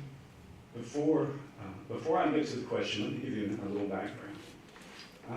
I'm born and raised in Jackson. I've seen many floods. I was alive when the reservoir was built. But when I lived at the reservoir, I crossed that dam every single day for 18 years going to work. I saw the levels. When the water's up over the boat ramp and over in the bathrooms at the spillway, Jackson is underwater. And I saw that day after day, year after year. Now I live right next to Eubanks Creek, right next to Mays Lake, and every time it floods, the park is underwater. I've looked out on the February 22 flood. I looked out my window from my living room couch and saw beavers and ducks swimming by. Now, raising the river level 6 feet is not going to prevent stuff like that. The park already floods every year. It's only going to flood 6 feet deeper. Now, there is the drainage from this campus here, goes across Lakeland Drive, and there's a storm drain, which constantly gets overwhelmed during flash floods. Now, if the river level is 6 feet higher, where's that water going to go? Right? So, I'm familiar with the reservoir. It operates at capacity. It goes up and down only by inches. It cannot, in any sense of the word, be considered a flood control project. Neither can this. And I resent when I see flood control project or flood mitigation in the titles of these projects. If it does anything at all, it's going to make things worse. And to follow up with the question, I asked Colonel Klein toward the end of the last meeting, as we were looking at some large photos before and after the reservoir. Within a year of the reservoir being built, there was a massive channelization downstream, and it was not planned. Now, supposedly they did their homework on the reservoir, and yet this massive miscalculation, she took thousands and thousands of acres, rerouted the river, changed everything. Those were just complete miscalculations. Designing a dam and a spillway should not force you to do major projects downstream. And with what's known of this situation, I'm also old enough to remember when they used to do hydrological experiments at the Waterways Experiment Station. I wonder if you can produce a hydrological model, say an office cooler with a spigot, and it has to maintain within an inch. That's the reservoir. Then you got a dog bowl with a few holes in it that are tributaries, and it's the Pearl River Basin. When you put the whole thing under a sprinkler, the reservoir can't go over the top. It's got to stay there. The only thing you can do is open that spigot and fill up that dog bowl and the tributaries. Now, if somebody can show me a physical experiment where rain at the reservoir is not going to affect us, or that the reservoir can control Jackson flooding in any other way than opening the gates, that's all they can do. The only flood control the reservoir has over Jackson is how deep Jackson flows. Now, Colonel Gibson, what did Colonel Klein say about why the massive redesign was necessary after only 1 year? We didn't talk about that. He told me he would. That's all. Thank you. Thank you, sir. Next, ma'am. Good afternoon. My name is Tamika Dill, and I am a resident in the McLeod neighborhood and a member of the 3C1CA group. Stands for 3 communities, 1 common agenda. And the 3 communities are Canton Club, Parkway, and McLeod. We were organized for the main reason to focus on flood damage reduction. I would like to thank you, USACE, the rest of the panel, our dignitaries, local businesses, friendly neighbors, and friends.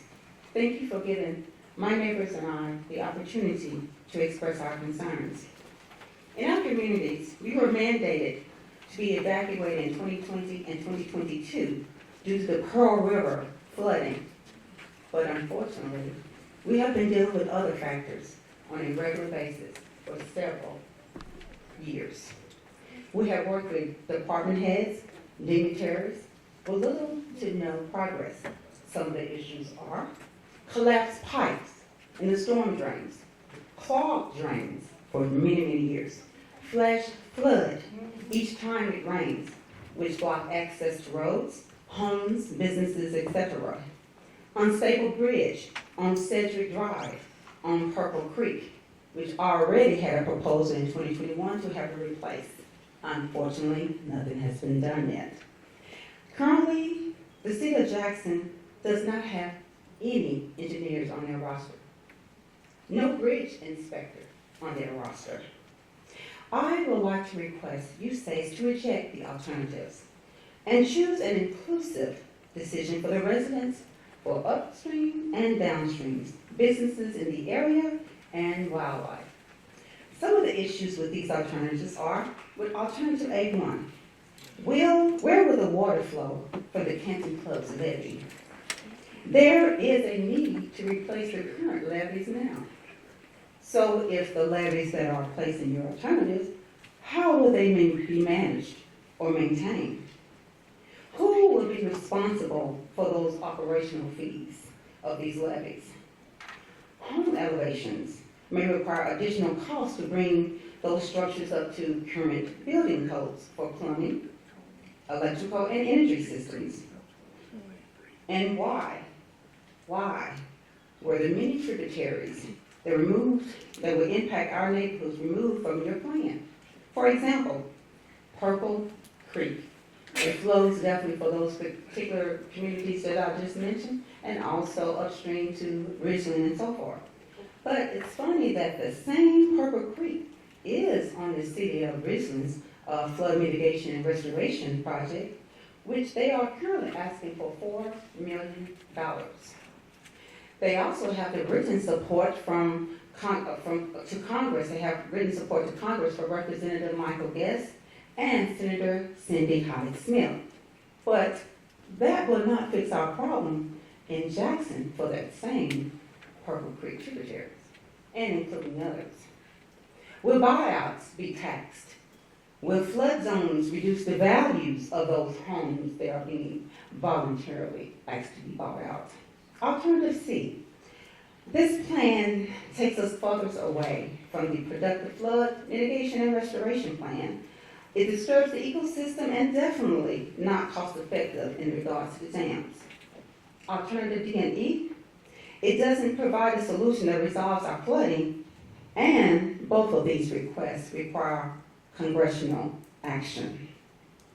USACE, your motto is "Essayons," which stands for, it's a French phrase that translates to "let us try." For you, try means using all of your skills, resources, talents, and enthusiasm to overcome a challenge. And I believe you up for the challenge. So please, I beg you, do not place us on the back burner. Please focus on flood damage reduction. Let us try. Thank you.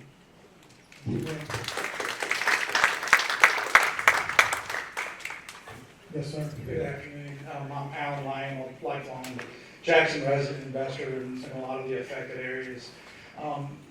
Just again, thank you for what you're doing here. I've been involved in some wetlands mitigation projects that involve, I know all the cultural and ecological and hydrological and all of the different considerations that you go through, and it's not easy. As a lifelong resident, I know that, you know, there needs to be a bias toward action with regards to flood control. If you look at a lot of the considerations, a lot of concerns have been brought here today. If you try to do the Lost Barnett Reservoir today, 70 or 80% of the comments would be directly pointed against that action. And billions of dollars in residential and commercial development, hundreds of millions of tax dollars have been generated over the last 50 years as a result of that project. We've seen how the story ends. It's an unqualified success. Flood control does work, and I would just encourage you to have a bias toward action with regards to your proposals. Thank you. Thanks, sir. Sir, next.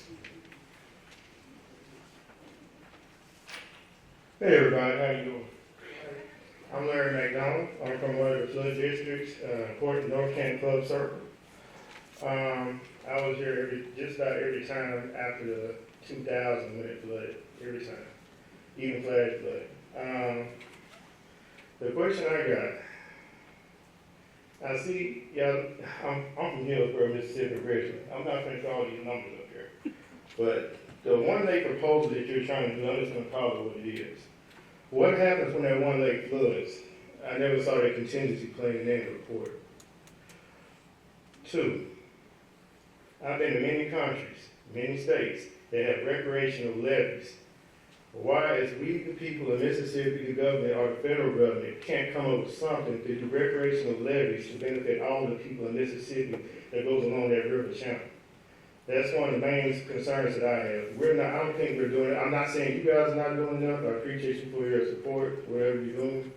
But I'm thinking somehow we need to come as a collective to do something that benefits everyone as a whole. And I think a combination of levee, a recreational levee, and cleaning some of these drainages everybody keeps talking about within the inner cities, no matter whether it's Flowood, Jackson, Pearl, I think it can be done with a combination of the United States government and the Mississippi government communicating and working effectively.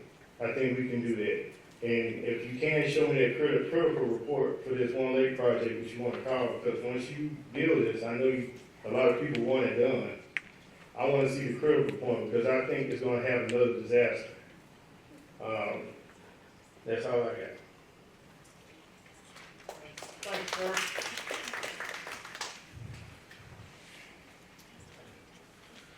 Yes, sir. Okay, first of all, I'm Grant Divinity. I'm here just as a pastor in the South Jackson area, as well as a citizen of South Jackson. And this is where I'm coming from, is that we've been talking about this and doing something about this since I was a junior in high school. Now my grandbabies are juniors in high school. What I'm saying is we have to begin to do something. And we have something on the table. What we need to do is we need to move forward with something that we already have. If alternative D is what we have on the table, we need to move with it. Because what happens is if we continue to kick the can down the road, my grandchildren will be juniors in high school, and we'll still be kicking this can down the road.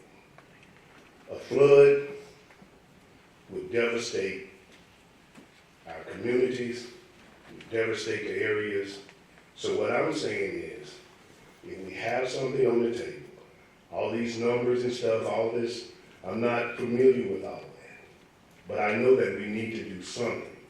And then when we do it, what we can do is begin to improve on it. But we have to move forward on something soon and quick, because what is happening is we're continuing to kick this can down the road, and you're continuing to cause people to lose hope. And so if we have something in place, This alternative D that we have seems to be a pretty good plan at this present time. Let's move forward with it. Let's put it in place, improve as we go, but it will give us some hope that something is taking place. Appreciate all that you all do. Appreciate all that the research that is taking place. I understand sometimes people say, well, you're paying this too much for this, paying this for this, but I want you all to understand with me. Flooding will cost lives, and one life is worth all the money that we're talking about. When I think about it, we need to do something, and we have something on the table. Let's move forward with it and improve it as we go. Thank you. Thank you, sir.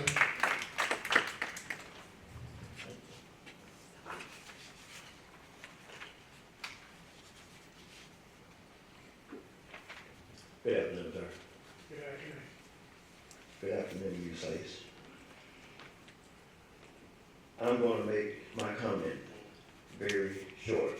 Could you give us your name, please? Yes, yes. My name is Deion Thompson, and I live in the Canton Club subdivision. Been there for the past 20-some years. And my neighborhood, which is in Northeast Jackson, consists of Canton Club. There's McLeod, and we also have Parkway. And in our backyard, when the flooding starts on the Pearl River, it hits us first. In 20, we had to evacuate. 22, we were getting ready to evacuate. The flooding came instantly, just as it did in 20, and people having to just disrupt their livelihoods and not knowing how long we were going to be away from our homes, and our homes being destroyed with the floods, because some of the residents still to this day have not gotten their homes back intact. We met with Roger Wicker, Senator that is. In 20, he stood there at the flooding and told us we were going to fix this problem, this flooding. It's a doable project. He spoke those exact words to me as he shook my hand. The mayor was there for the city of Jackson that did nothing, and several other people. I'm not going to call anybody's name to discriminate against them, but the thing of it is, we have to come up with this plan that you all told us that you all would come up with. And that plan included one, it was a comprehensive plan. You all know what that is. That starts at our back door at the Pearl River Basin there at the spillway, all the way down to the Gulf Coast. Okay?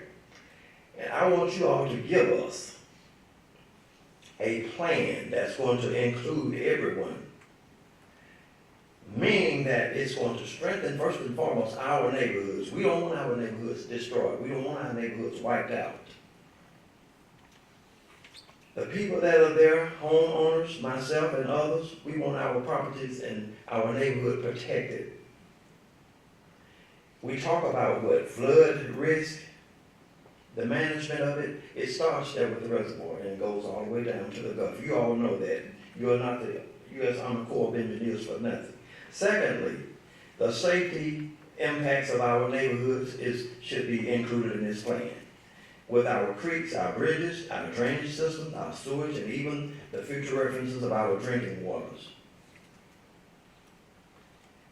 And thirdly, the environmental safety of this. We don't want the environment destroyed. We don't want none of the facets of it. The Audubon Society is involved in it. The Pearl River Keepers, they're involved in it. These are entities that are counting on you all as well, including this comprehensive plan that's going to help all of us. We don't want our neighborhoods flooding the way that they've been flooded. You all please come up with some kind of plan. You don't work for the Pearl River Flood Control District. You work for us. You all have been given the privilege to give us some satisfaction as to taking care of the flood mitigations and all these things that we're being involved in. We are counting on you all. please don't let us down. Colonel Klein was honest with us, I would say, with the conversations that I've had with him. Now, our new person, we expect you to do the same. If you do that, we'll be grateful to you.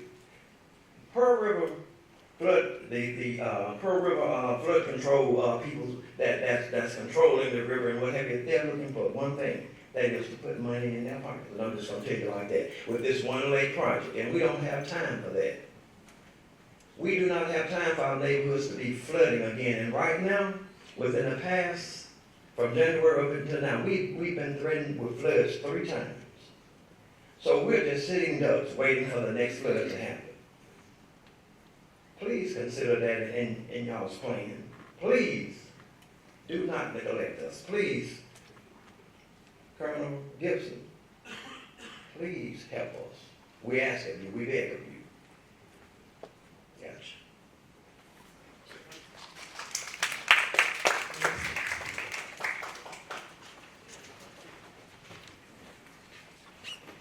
Hi, my name is Mindy Bowers, and I live in Canton Avenue Estates. I flooded in 2020.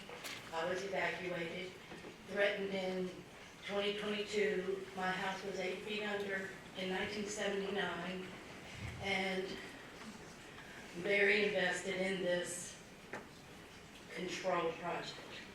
However, all the tributaries, I live on Purple Creek, and the tributaries are not being taken care of. This is an example of Purple Creek. It's blocked.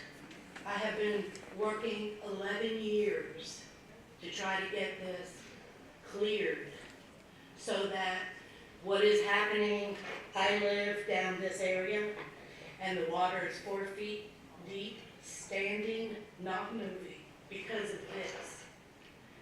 I've been on WLBT, I've written to the city, so someone needs to take care of this problem.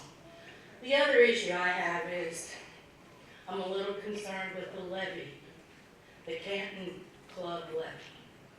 It will, I think, take care of certain houses, but one portion of this levee is on the north side of Purple Creek. The creek floods. I've been flooded all the time. If you put a levee on the back side of this creek and the water comes, hits the resistance of that levee, the water's gonna come right toward my backyard, right into my house. So it's protecting these houses. But what about these houses over here where the water is gonna now just flood different houses? Still gonna flood, in my opinion. And if what you say is that after they do the work, if this will prevent a 100-year flood, won't happen. So not to worry because Purple Creek won't flood. Well then, why are you putting the levee there if it's not gonna flood?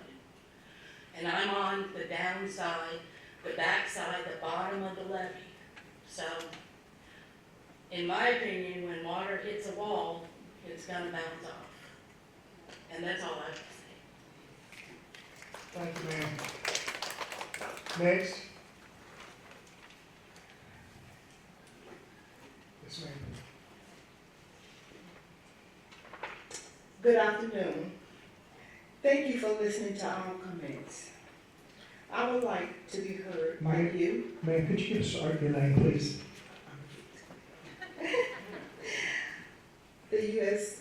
Corps of Engineers and elected officials of the Rankin-Hines District Board. My name is Sharon Page. I have lived in part of the Canton Club that flooded in 2020 and 2022. In 2020, officials claimed we had a certain amount of time to evacuate. Of course, I got off of work early. By the time I got home, it was really too late for them to evacuate anything. What I got out was clothes for myself and my son. Everything else, I left there. I do have flood insurance, thanks for that. In 2022, the water came up to my doorstep. It did not get into my home. I am back there on Foxborough, where the water actually comes in at, to start off with. First time it flooded, I was out of my house for 9 months. Second time, it was just probably a week because the water did recede. This is a trauma to me, and it stays on me. Every time it rains,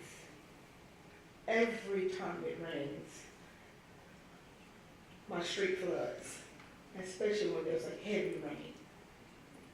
I have problems getting out of my community.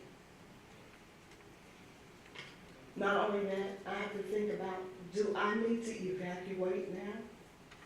Do I need to pack? The last time, my coworkers came to my home and they elevated all of my furniture. They lifted up high because that was less than 2 years. They said, we're not going to let you lose all your furniture this time. So we're going to do this for you. And I thank them for that. It's 3 communities there. I see with one of your alternatives, you do have the levee for the Clan Club area, which is my area. But I think about my neighbors as well, because all 3 of us, we are communicating with each other on this here situation. I would hate seeing for what you all going to do for us, the Caddy Club, destroy their property. I know what it's like going through there. At first, I didn't. I used to see all this on television, people houses flooding. Then when it hit me, it was a problem. It really was a problem. I saw how the other communities, how they felt. And if I felt like that, and you all protect my area, and forgive the people downstream, I'm going to know if they're I'm going through. And that's going to hurt me as well, because I know.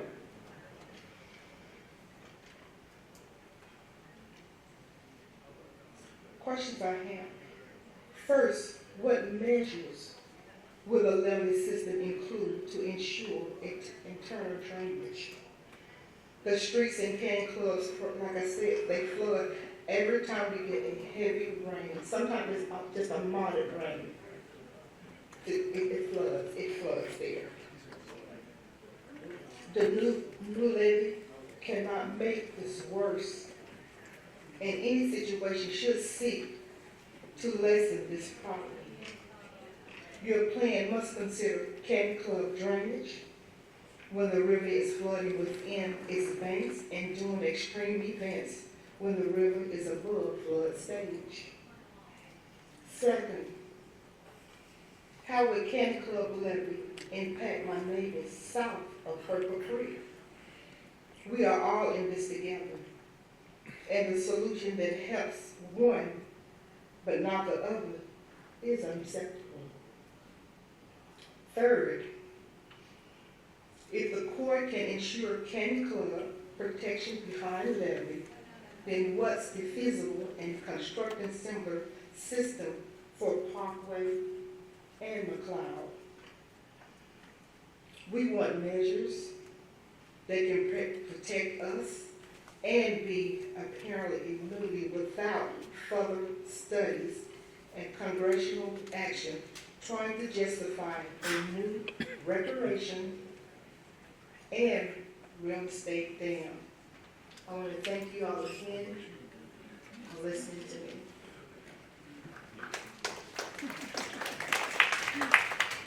Next. Check 1, 2. Hey, how are you doing today? My name is Zach Service, that's S-C-R-V-I-S. I'm a resident of Jackson, on the north side. Thankfully, I'm not affected by the floods or anything. I'm a business owner. music artist, and I'm also raising a family and running for Mayor of Jackson. Why do I say that? Because there's a caveat about this entire project. And I come from a military family, so first of all, thank you for what you guys do. There's a caveat nobody's talking about, and I don't know if it's because they just don't want to, or if it's because they're not aware of it, but there's an agenda that has existed long before this project came. And if you go onto YouTube, there's a video called Great City Vision Video on the Great City Mississippi page. And it shows you what this river is going to look like, long before they ever told you about this project.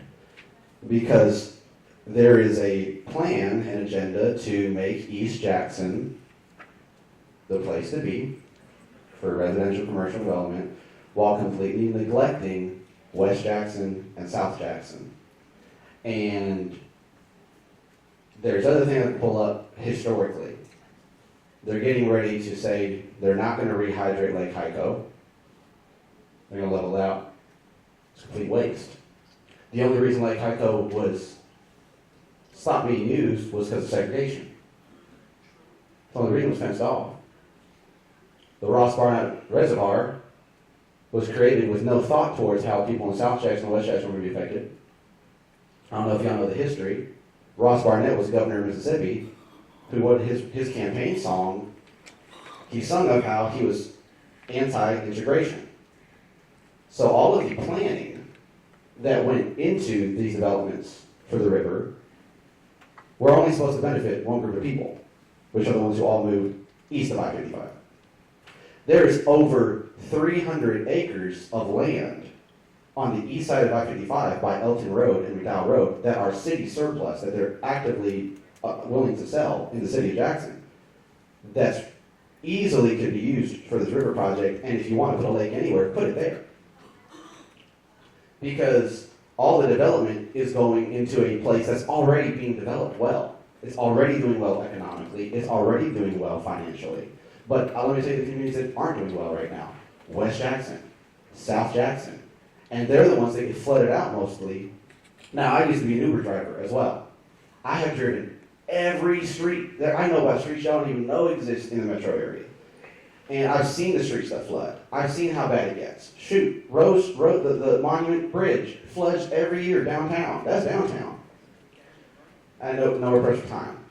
But I want to implore you guys, because you mentioned economic justice and environmental justice. It needs to be a real priority, because I believe we need this progress. I believe we have to have something to solve this flooding. And I do believe recreational commercial development is a needed and good thing. But it cannot be at the detriment of the people who are already in need of development. I would like to see a version of this project that puts the lake on the south side, that takes those tributaries that run into Hanging Moss Creek, put it up in a Lake Hyco, and let's rehydrate Lake Hyco. Let's put a reservoir in Jackson that benefits Jackson, so that instead of them opening up the levees and flooding us out in 2020, no one in Madison got flooded out. Ridgeland didn't get flooded out. They let it flow downstream.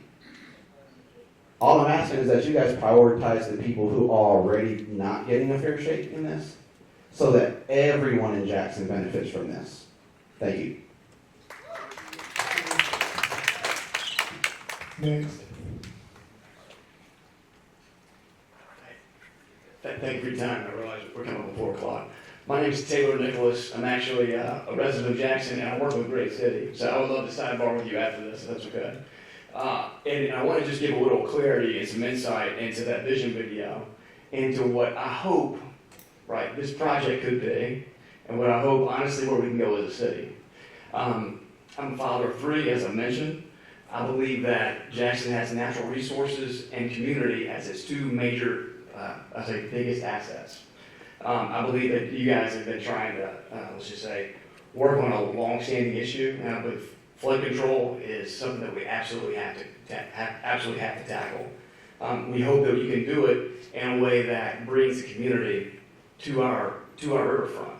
Right? We have, let's just say, as we all know, water quality problems in the city. We have sewage issues in the city. And as we've read about for years, there have been millions of gallons of sewage, right, going into this river. And we hear about downstream impacts of that. I personally believe that as you talk about South Jackson, we talk about West Jackson, as we open up our riverfront and allow our youth of our city to be able to access that and to actually engage with the river in outdoor activities, then we all as a community have a greater appreciation for our natural resources. So whether that looks like a lakefront or that just looks like trails and parks along the river, we as a community need to come together and embrace that and be able to chart a course for a better future. Now, flood control is why we're all here. Flood control is paramount, and we all, I think, employ you together to get that right and to move on action.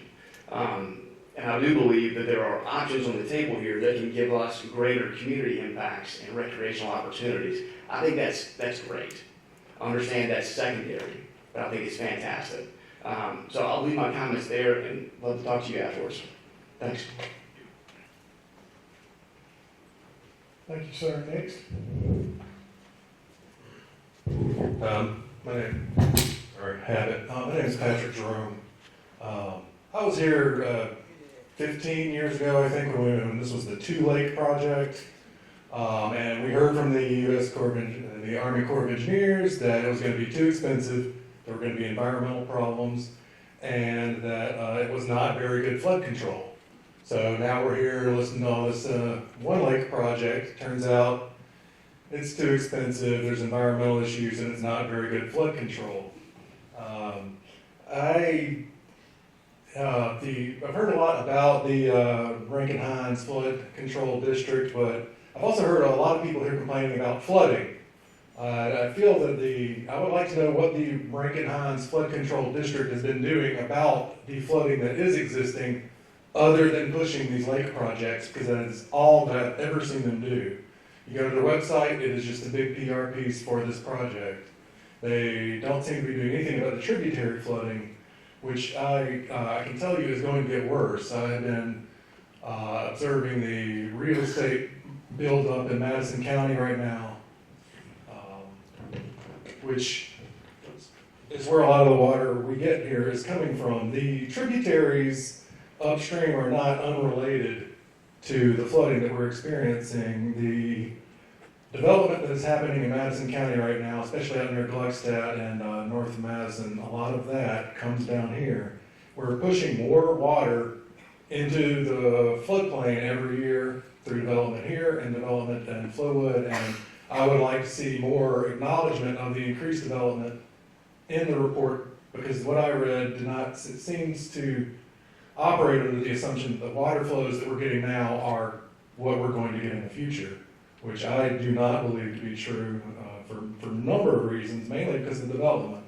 And Mr. Turner said, the key here is to move this water through the city in a hurry, but we're not talking about doing that. We're talking about slowing it down. We're talking about building a lake that's going to be full of trash and sewage, because we do not have proper storm drain system in here. And the U.S. Army Corps of Engineers knows that along the Pacific Northwest and the Mississippi River, upstream of the Mississippi River, the northern part of the river, they're removing dams. And people that along those rivers are enjoying the benefits of the increased flow. They're enjoying these rivers being removed, these dams being removed. And we're talking here about building one. It seems to me that and also I did not know until today that the alternative D, the fourth lake project I've seen presented here, increases flooding in some areas of the city, which is not what I wanted to hear. It seems to me that yes, as the Pearl River Keeper said, that this is a justification for a plan. I understand that it is the locally preferred plan, but I do not feel that the flood control people are speaking for many locals.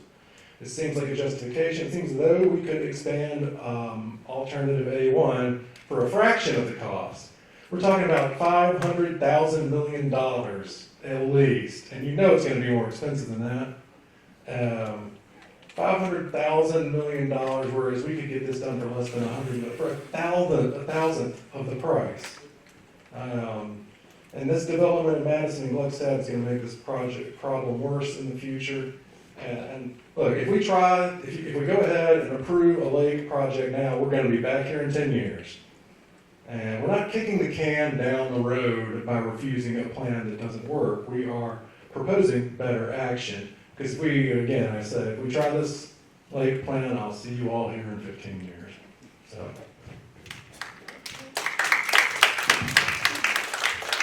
Next.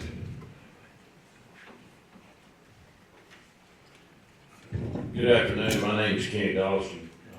I'm a landowner in the very southwestern corner of Rankin County on a half-mile of river frontage on the Pearl. While we empathize with the people upstream that flood and would like to see something done for that, the immediate concern that has not been addressed for the landowners south of I-20 is the constant eroding of the banks. I'm paying tax now on 5 acres that's water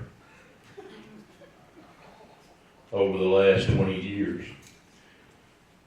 Congress allocates millions of dollars every year to flood control projects on the Yazoo, while the Pearl just gets minimal monies, just enough to maintain the gauges and a little bit of flood control study.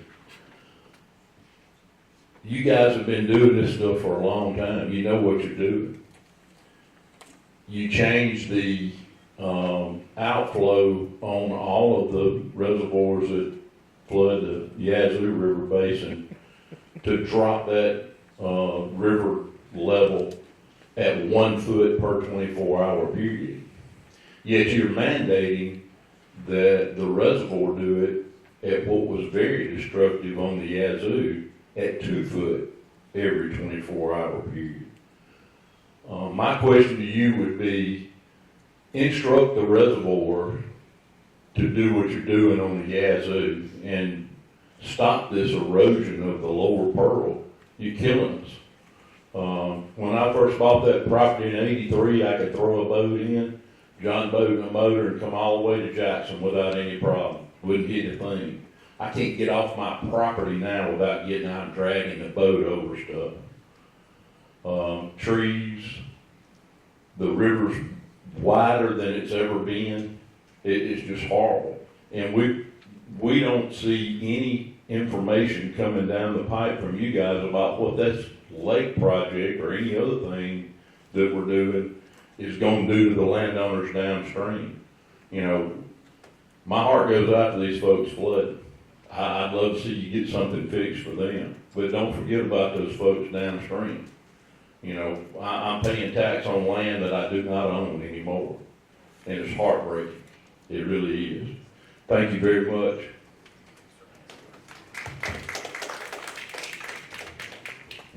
Ma'am. Good afternoon. My name is Maureen McGuire, and my family and I moved here some 25 years ago to Jackson, and we were surprised at the lack of sizable parks in Jackson, having come from the Northeast, with the exception of LaFleur's Bluff. LaFleur's Bluff is a true gem in this city. It is a state park. It has endangered species. I have seen wood storks there. Wood storks are an endangered species. I have seen multiple species there. My family has had picnics there. We go canoeing there. We've gone barbecuing there. I am a bit shocked at the callous nature of how you say, oh, the park will be a little more flooded than it usually is. Yes, it floods a bit. It's on a wetland. But it sounds like it will be totally devastated with this plan, and I would like you to consider what a gem that is to Jackson and how ruining that park will devastate some of us. There's not a person in this room, including myself, who feels for the people that are being flooded and have this constant thing hanging over their head. And I sincerely hope we can put together a bunch of measures to alleviate that. But let's not destroy the best park in Jackson. Thank you. Thank you, ma'am. Next. Hi, I'm Jill Mastro-Tessera. I'm the Mississippi Policy Director for Audubon Delta. I'm here on behalf of our 38,000 members in Mississippi, Louisiana, and Arkansas. And as a conservation nonprofit, guided by the principle, what's good for birds is good for people, we understand just how important the Pearl River is to our communities, for our economy, and an astonishing 32 million birds that use the Pearl River every year from the Ross Barnett Reservoir to the Gulf of Mexico. It comes as no surprise then that we have been working for many years with our chapters and partners to protect the Pearl from the environmentally destructive One Lake project, a plan widely publicized as a private real estate development scheme masquerading as a flood control project. Despite the Corps' latest plan being incomplete and missing important information required by law, this draft EIS makes it crystal clear that One Lake and all similar dam or dredge plans of the Pearl should be rejected. Specifically, our alternatives C, D, and E will not provide meaningful flood relief. They will only put more people and property in harm's way and threaten the way of life for downstream communities. Along with many other concerns, these alternatives will cause massive environmental impacts, expose local and downstream communities to toxic contamination, and induce flooding on vulnerable and downstream communities. All three alternatives include a long list of hidden costs to be borne by taxpayers, such as cleaning up toxic sites or replacing bridges. The draft EIS states One Lake is not justified. For the slightly smaller One Lake proposal, alternative D, that's now the preferred apparently, it says the dam, quote, does not provide any flood control benefits. So instead, Audubon is urging the Corps to pursue effective flood relief for the Jackson community that protects the Pearl and its wildlife and respects downstream communities. And we believe this can be done through alternative A1's home elevations and flood-proofing buildings, and crucially, by expanding this plan to include elements such as benefiting more homes and businesses, elevating roads, addressing local creek flooding, incorporating nature-based solutions, and considering levee protections for vulnerable Jackson neighborhoods. It's very disappointing to see the draft plan arbitrarily exclude and outright dismiss these transformational opportunities that Audubon and many others have been asking for. For example, it's outrageous that the Corps is proposing to put undue financial burdens on homeowners to participate in home elevations. These costs aren't justified, and we suspect they're intentional so as to derail that alternative. Another opportunity to expand alternative A1 is to include the Pearl's urban creeks to be inclusive, not dismissive of the chronic flash flooding concerns that you've heard from many folks this afternoon. And another opportunity is to look at the potential Canton Club levee that could protect another 1,000 structures by being expanded to include the adjacent Parkway and McLeod neighborhoods, and consider those other neighborhoods around it. The good news is that there's federal money available now to begin putting alternative A1 plus into action. Let's begin delivering meaningful flood relief for those who need it here in Jackson, while protecting the Pearl River and downstream communities. And importantly, we also support the comprehensive study's recommendation that a comprehensive watershed study is long overdue. So we look forward to providing your comments in writing. Thank you. Thank you. Anyone else? Yes, sir. Hey, Juan Fernandez. I was driven here by the motivation of this project is lack a certain level of transparency and I think honesty as to what the goals of the project really are. I'll save I haven't really written my comment yet, but I did have another one. I've seen a lot of people from Jackson. Speak today. I think pour their hearts onto statements, and I think it's a real problem that the only elected officials who are part of this planning process, members of the levee board, left very early on in the meeting. Who was it? Mayor Barry Rhodes, Jake Wyndham from Pearl, Supervisor Graham and maybe Supervisor Steve Gaines. They walked out. Who's telling them how people feel about this project? Who's trying to tell them that perhaps there's more alternatives that could be implemented faster to protect their constituents? I got up to speak now in hopes that this message will somehow make it to them. and that they can actually stick around for the entire meeting this evening. Thank you. Thank you. Next. Good afternoon. My name is Louis Miller. I'm the state director for the Sierra Club in Mississippi. And on behalf of our 2,000 plus members in Mississippi is what I'm delivering these remarks for. As a native Jacksonian, I'm no stranger to the issue of flooding. In 1979 flood, I was helping friends and family move furniture and valuables on the roof of their homes along Meadow Oaks Park Drive in Jackson. So I know flooding, I know what it looks like, and I know what it feels like to this day. And hearing what people are saying today is a stark reminder of that. After the 79 flood, the General Accounting Office conducted a post-mortem of the flood, the 79 flood. What they found was a cascading series of errors that significantly contributed to the flooding impacts, such as not sandbagging the Fortification Street levee, leading to the flooding of the fairgrounds area. The city of Jackson and the levee board failed to cut off the 66-inch sewer line that also let in millions of gallons of river water. But first and foremost, unabated development in the floodplain, and yes, the floodway, by greedy, opportunistic developers.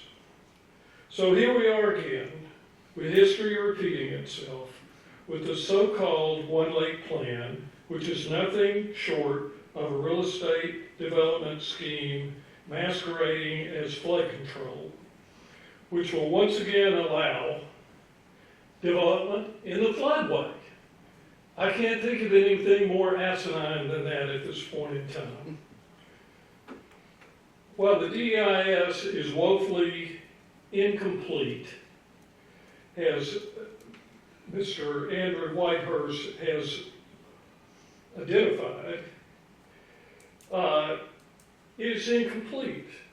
In the 25, 30 years that I've been doing this work, I have never seen a DEIS that was going to wait to the PED section to be conducted. As Mr. Andrews said, what is the rush here? What's driving this process besides politics? So given that, you've given us a draft environmental impact statement that does not contain a mitigation plan. You have given us a DEIS that has no impacts for tributary flooding in Jackson. How can that be? If you're really truly interested in resolving flood issues, tributaries are one of the biggest problems. And there's been plenty of information about One Lake and the inability of those tributaries to drain, exacerbating the existing situation. We hear, and I appreciate what you've done, we hear all this talk, but we don't have the information to make decisions, and that tells me you don't either. Determination of whether the Weir is a high hazard dam. That information is not in this document. No sedimentation study. It's to be conducted during the PED period. On and on and on. The hazardous waste has not been analyzed or done an assessment. You know, that in and of itself is very disturbing in the sense that these are, we know there's sites that if One Lake gets built, you're going to dredge those up, several of those toxic sites. Why has that not been done now, given the costs that are involved in cleaning up those types of sites? Formal let me get this straight. Formal Endangered Species Act. Okay, very important, required by law, consultation, and it must be initiated. Formal, the list is insane, but let's try to keep our goal here. Let's talk about the Fish and Wildlife Coordination Act.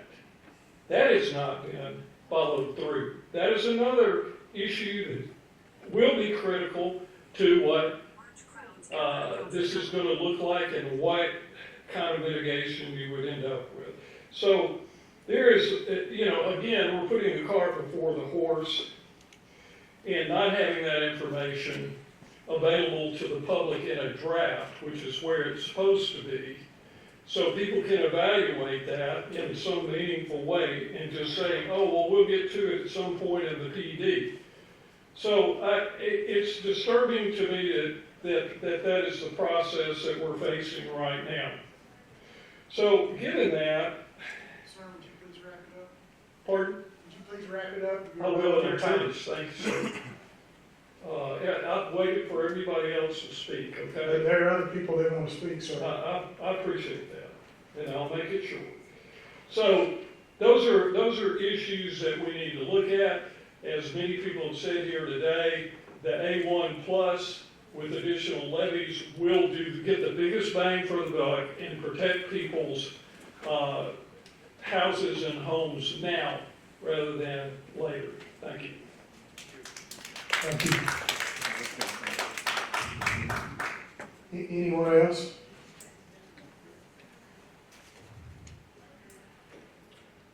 Okay, as we mentioned earlier, there are multiple ways that you can continue to add your feedback, add your comments, ask questions.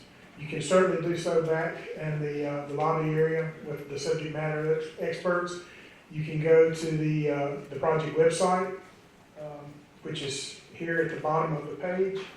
You can also email to that email address there, and then there are comment cards in the back. I would like to thank you all for your participation, for being here, to expressing your views, to being heard. It does matter. We want to hear, we want to know.